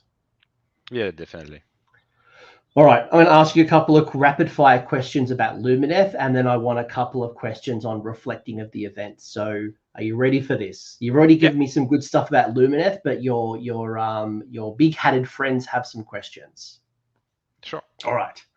Imric asking like that. Hi, Elf, Prince Imric. Shout out to some OG there. How do you find Teclis play in the primal season? I think you've already explained this a little bit. Anything you'd want to add to that? Like Teclis, we're finding you at least find is quite good, and you're quite happy with the utility of Teclis. Just to sum up, defensively is the best. You cannot suffer blizzard. You have the 4+ ignore spell, the auto unbind. Offensively, you most of the time I'm casting 4 spells, because the goal is to drown my opponent with important spells, and he has to choose on which one he has to spend his primal. It's still a really expensive piece, so you have to exploit everything in his kit, and I mean everything. So you have to get him into combat. You have to make him use his monstrous rampage, which is probably the best part of his kit. And you also have a lot of the time to make him tank. He has 16 wounds, so you can make him tank 15 wounds before he dies. And you have to use that because you have 83 wounds on the board. You cannot, you have to use his wounds. So you really have to use the whole model there, because 740 points is quite a lot. And he is really expensive. I felt like it could be 20 points cheaper, but I think that's not going to happen now. But it's a great piece. It's the best toolbox in the game. I think one thing that I noticed that you do with Teclis that I don't see happen very often is that most people protect Teclis. They hide him, and they don't want to get into combat. And combat is a last resort, where I actually saw you not use him aggressively like a Maw Crusher, but you were willing to get him into combat. You were willing to get into the fight. And I could see how you were extracting as much value from Teclis, given his 740 point value. I think that's what really helped. Like, you've got to get him into the game, and you've got to get him fighting. because otherwise, you don't want to throw it away, but don't be scared to pick your battles and help contribute to the fight. Yeah, you have to. Otherwise, it's just a 740 point force spell wizard. It's it's not that great. Even if you guarantee to cast those spells, it's not that great to cast 4 spells for that amount of points. The other question from Imric, which is an interesting one, is what led you to choose Speed of Hish on all of your Dawn Rider units? So you had 3 Dawn Rider units, and all 3 had Speed of Hish. Speed of Hish is one of the best spells in the game. Period. Just having the ability to go somewhere on the map, pretty much anywhere, when you have 14 movement bays, is really great. And also ease of execution, because every unit is the same. I don't have to think about what unit knows what spell. Ease of execution on one of the best spell in the game. Just that. It's just a lot of redundancy, and you can just pick the right unit that needs the spell at the right time. Yeah. Redundancy is key there, but yeah, Speed of Fish is one of the best spells in the game. You have to have it, because without that, Eltharion is not doing so much work, and you can bring back a unit of Downriders that has gone to a far objective. But also, yeah, do not underestimate ease of execution. If you have a different spell there on a Downrider unit, your game is even longer to execute. You have to think about what you need to put where. All units are the same. All units are interchangeable. You don't have to think about it. Skaven Spawn asking 2 questions we've kind of already acknowledged. So French Arthur and Skaven Spawn asking similar questions around did you have trouble, what were the armies that you struggled with the most? And you've already acknowledged Nurgle, you've said Khorne, you've said a little bit of Null Myriad. Were they the types of armies that you struggled with? And you also mentioned Big War as one that kind of caught you off a little bit. Yeah, the problem with Big War is my army is a secondary scoring army, so battle tactics and grand strategy, and Big War is a better one at that.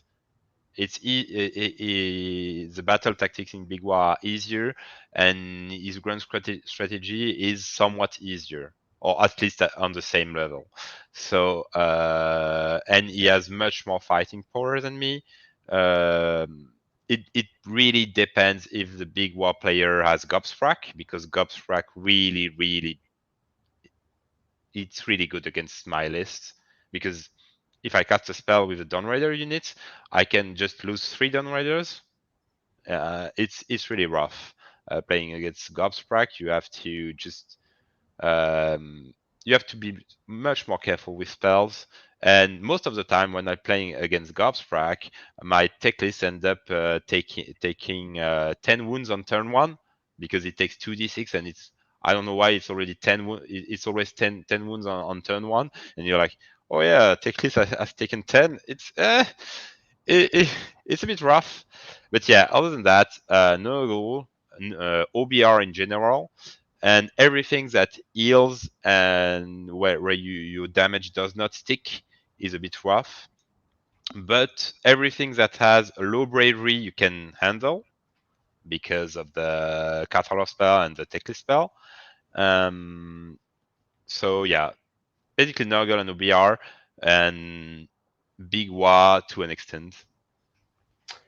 Another part to Skaven Spawn's question, which is a fascinating one, and I don't expect you to go too deep with this, is for the folks who weren't following the tournament, in the semi-final matchup between yourself and Big Phil, unfortunately that game ended early because something that people might not know is there was actually a lot of illness that was going through the tournament. And I don't know if it was gastro or something that was happening, but there were a number of people who had to drop or they disappeared. And unfortunately, Big Phil was having some health challenges, and I think he was throwing up a few times. And unfortunately, that particular game, which was on stream, had to be called early. And obviously, player welfare and people looking after themselves is the most important thing.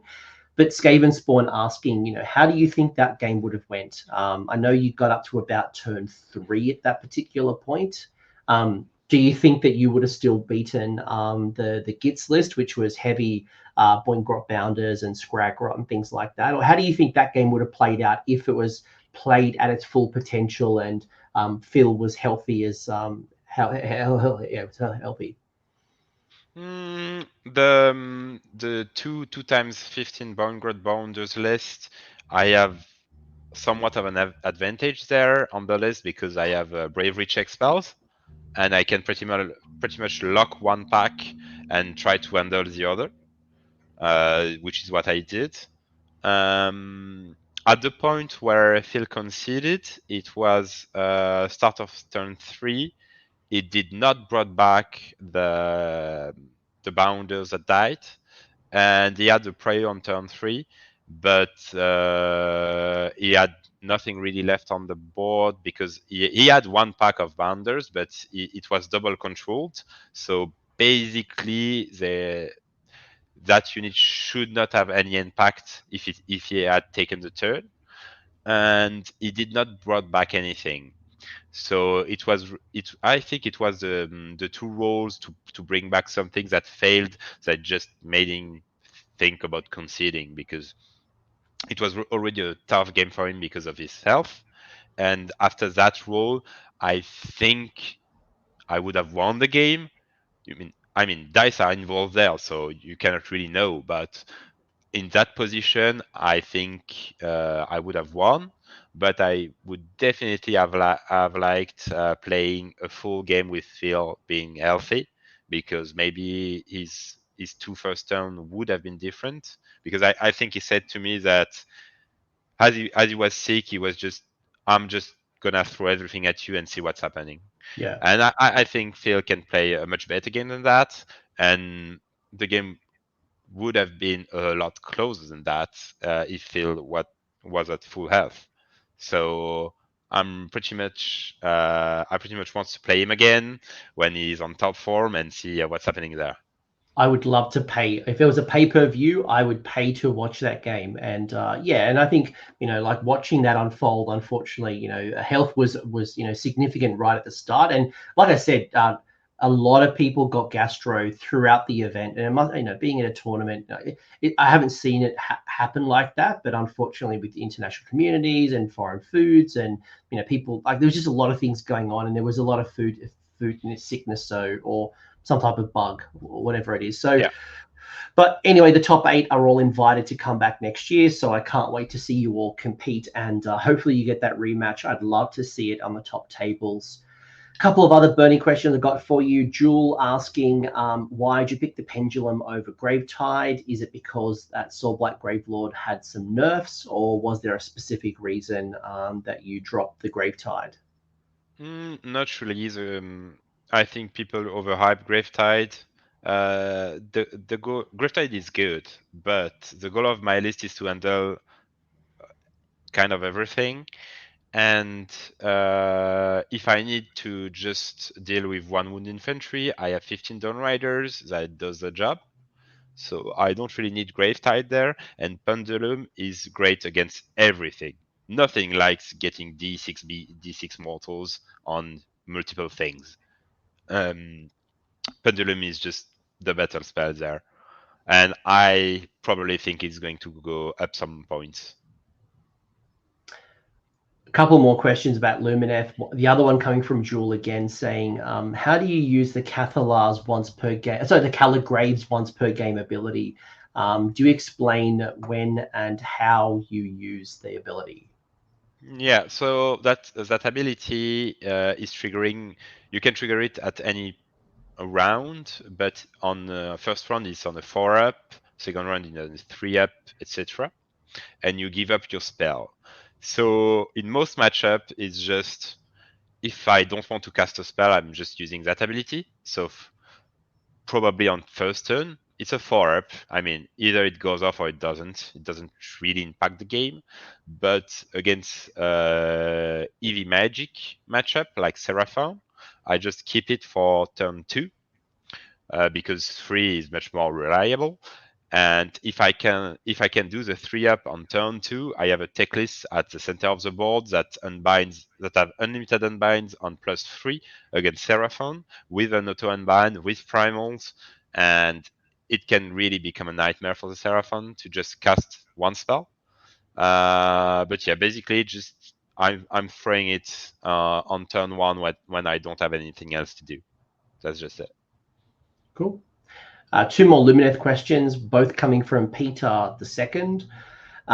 This is a really interesting one, actually, considering how little wounds you have. But the first question coming from Peter is, how do you handle lists that are a hard alpha hitting or are very focused on a charge? So, if somebody builds up a bunch of momentum and charges you pretty quickly, there is a very high risk that you are overrun by the likes of Khorne or Ogres or Orcs or Suns or anyone that wants the Daughters of Cain. How do you think about that particular matchup and handle them? Actually, the list is pretty good against aggro lists because of the fact that I lack damage in that list. So if you give me damage at your turn, I'm actually happy because you might not know it but Dawn Rider are the best screening in the game for that amount of points. Nothing that costs their costs like 120 Yeah. can remove those. They are really, really hard to remove for that amount of points because once per battle you can Etherquartz those, you can All Out Def those, you have -1 to it. The counter to that is mortals, so ogres have some play here, but Oryx, not really a problem. I really prefer Oryx that really goes all in on turn 1, and then I have range for Blizzard. I have Eltharion that is already in range. I have Teclis that can hit stuff. I have my two control spell for low bravery units. Basically, I have all my kit is in range if you come to me, and if I'm deploying correctly, there is no way you can get to my main piece, and I'm perfectly fine losing the Dawn Riders, the Wardens. If all of your army is in my face, you can get my screen. I don't care. I can finish the game without those. The final question from Peter, and then I have some reflection questions, is so Peter's saying, as a fellow Lumineth Realm-Lords player that has a problem making it work, and I think a lot of Lumineth players are struggling to make their army work in this current season, what are your best tips or recommendations to make Lumineth a stronger army? Lumineth is a bit of a complex army, and you can build it in a lot of ways.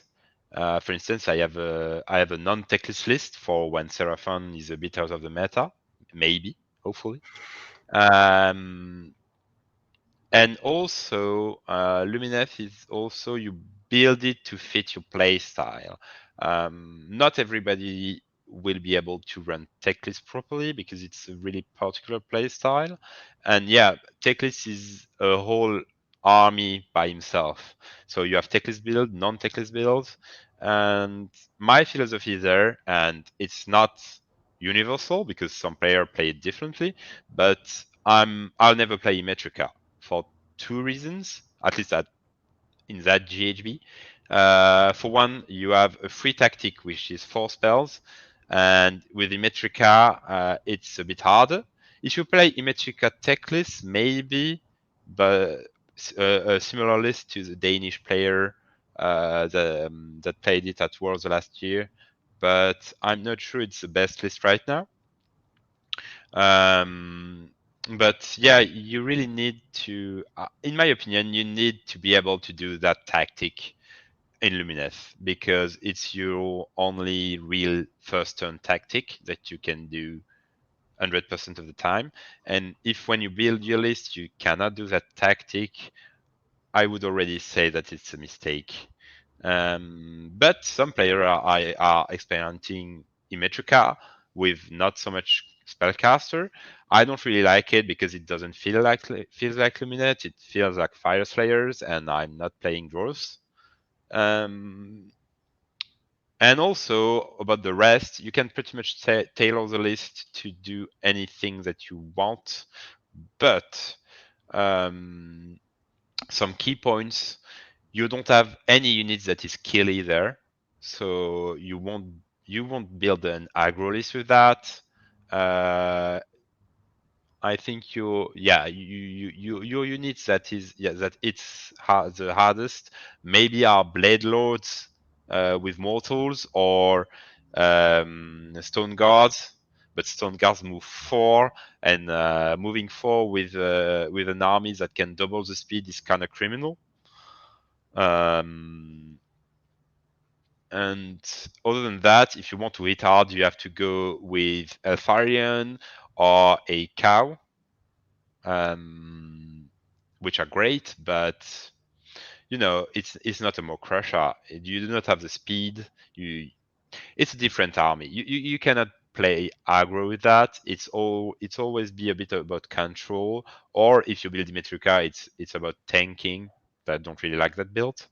Um, yeah, you will have to do a lot of repetition. You will have to get comfortable with the list, with the army, because the army is about resource management. You have Itaquas to manage. You have your spells to manage.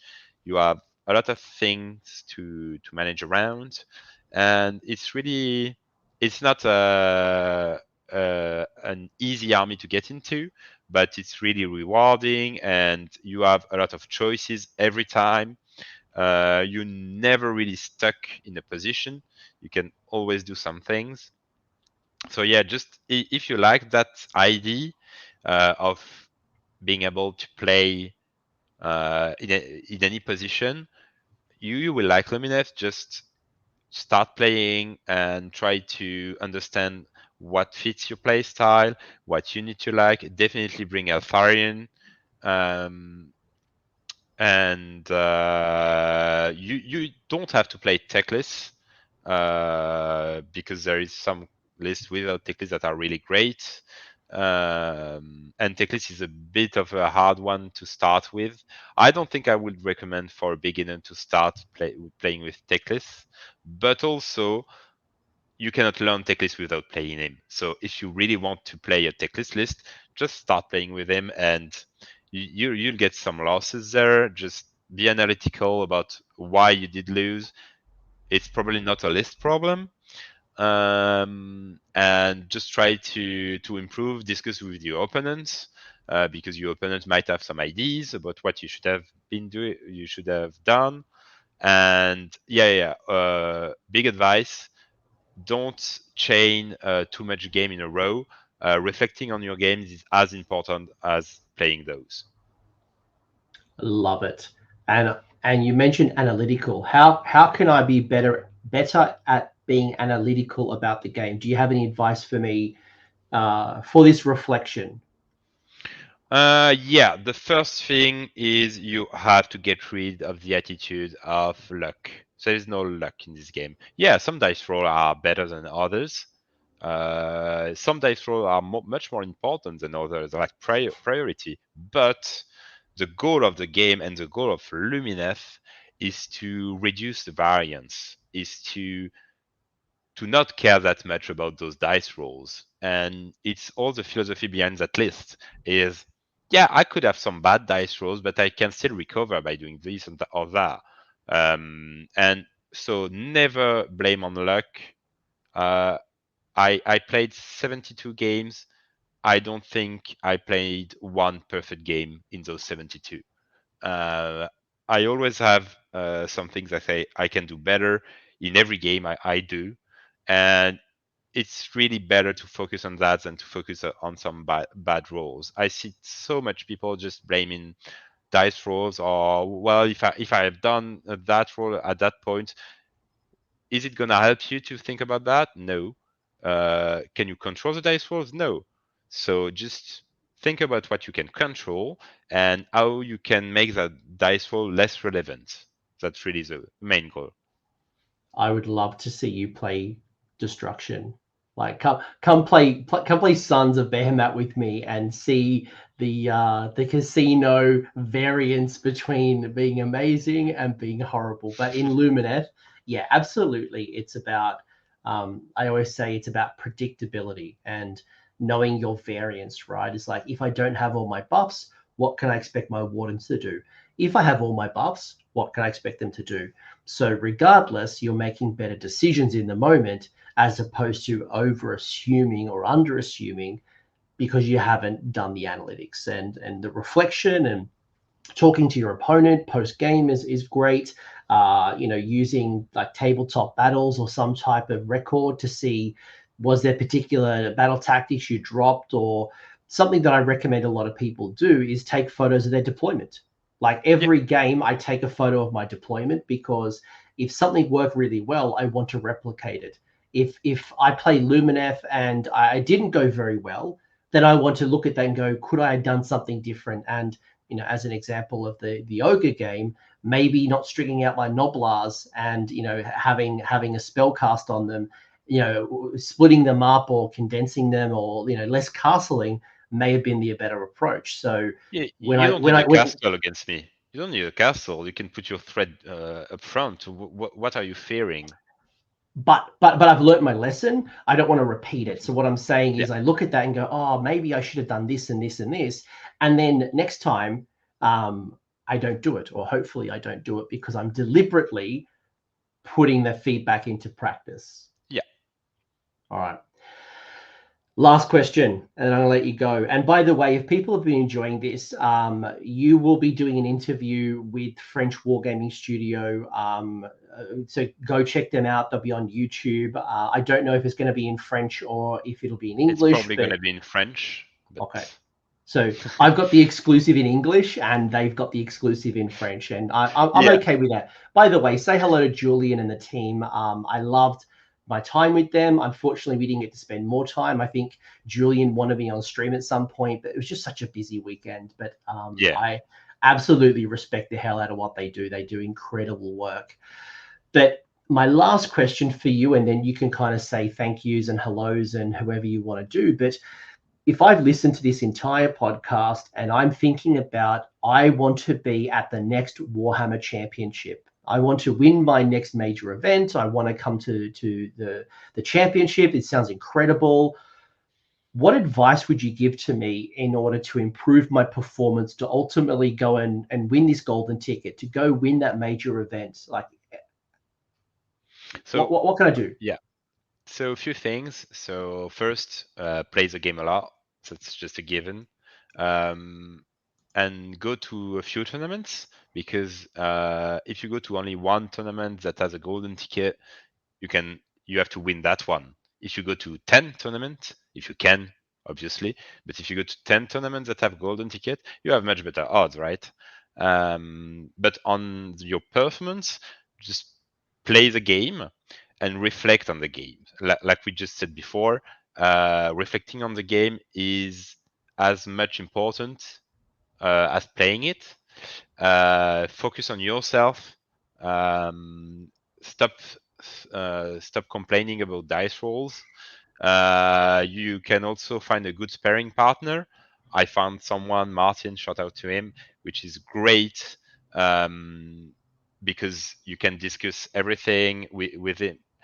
Because reflecting alone is something, but it's always better to have somebody to bounce ideas, and so having someone to do that is really key also.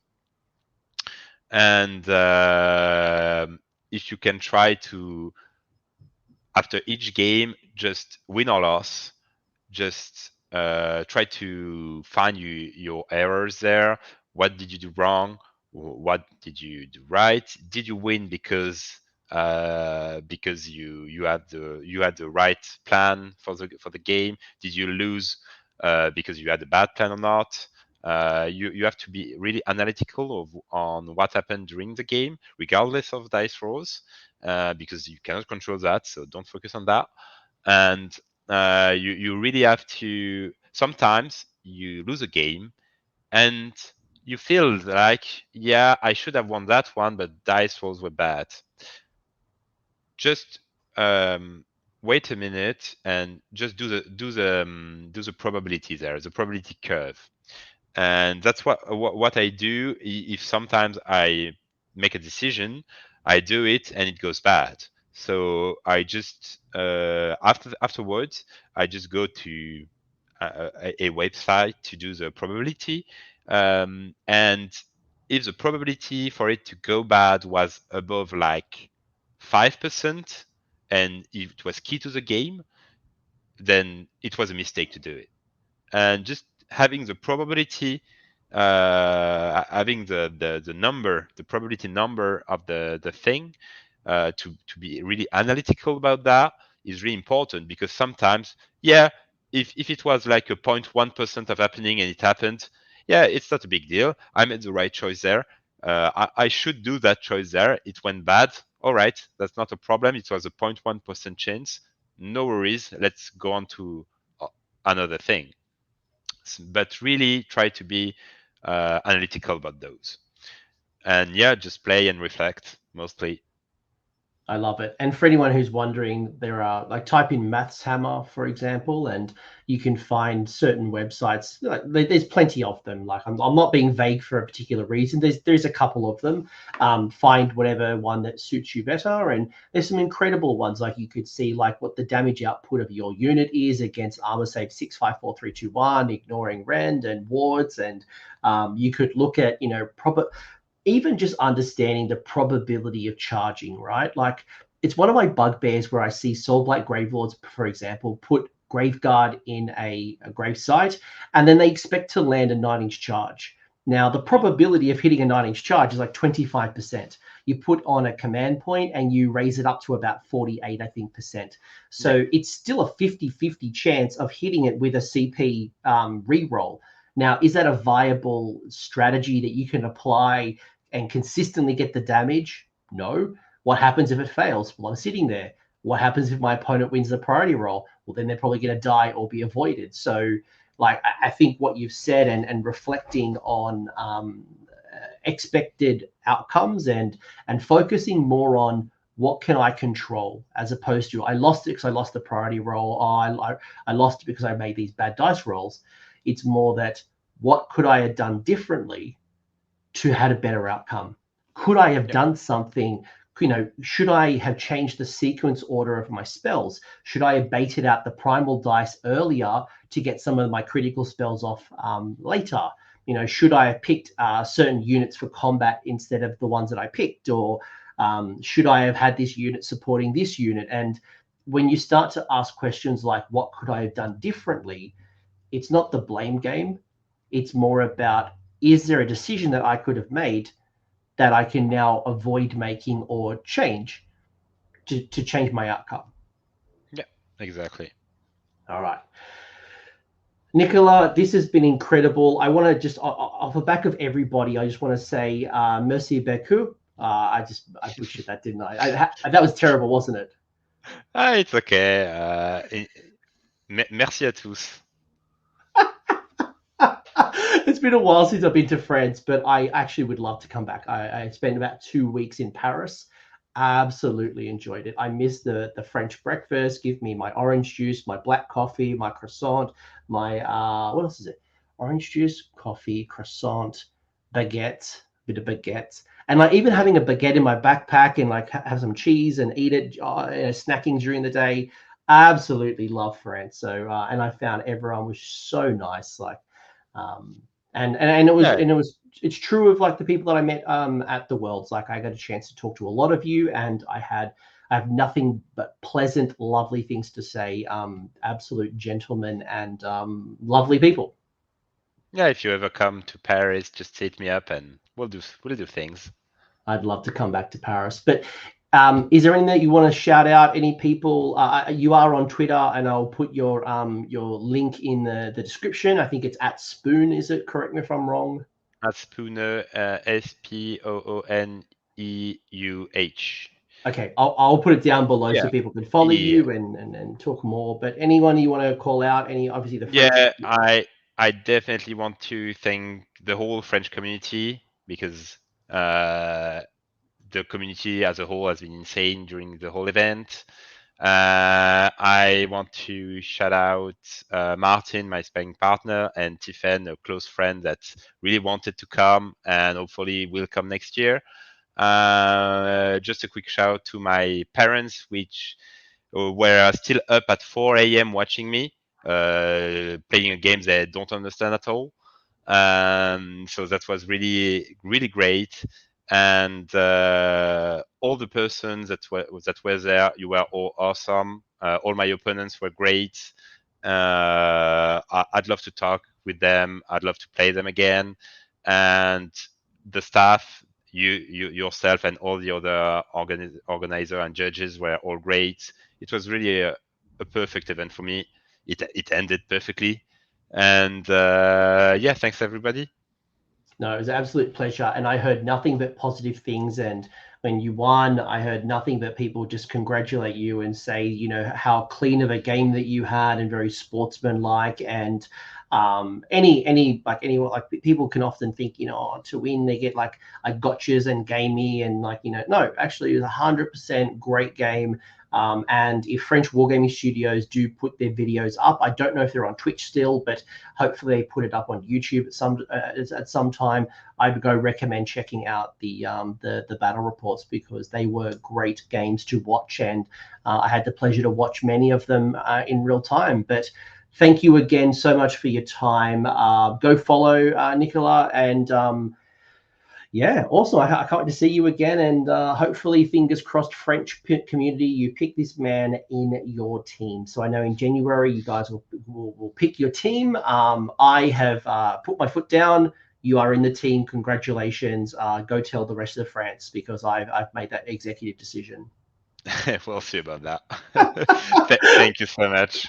All right, thanks everybody. I hope you enjoyed the stream. Leave a comment in the comment section. Let us know what your thoughts are. I hope you enjoyed it, and I hope you got a better understanding of what it takes, but also the mentality and the mindset and the proactive nature and the strategic thinking and the approach to competitive wargaming if you want to play at the highest level. So Nicolas, you've been incredible. Thank you, everyone. I hope you enjoyed it.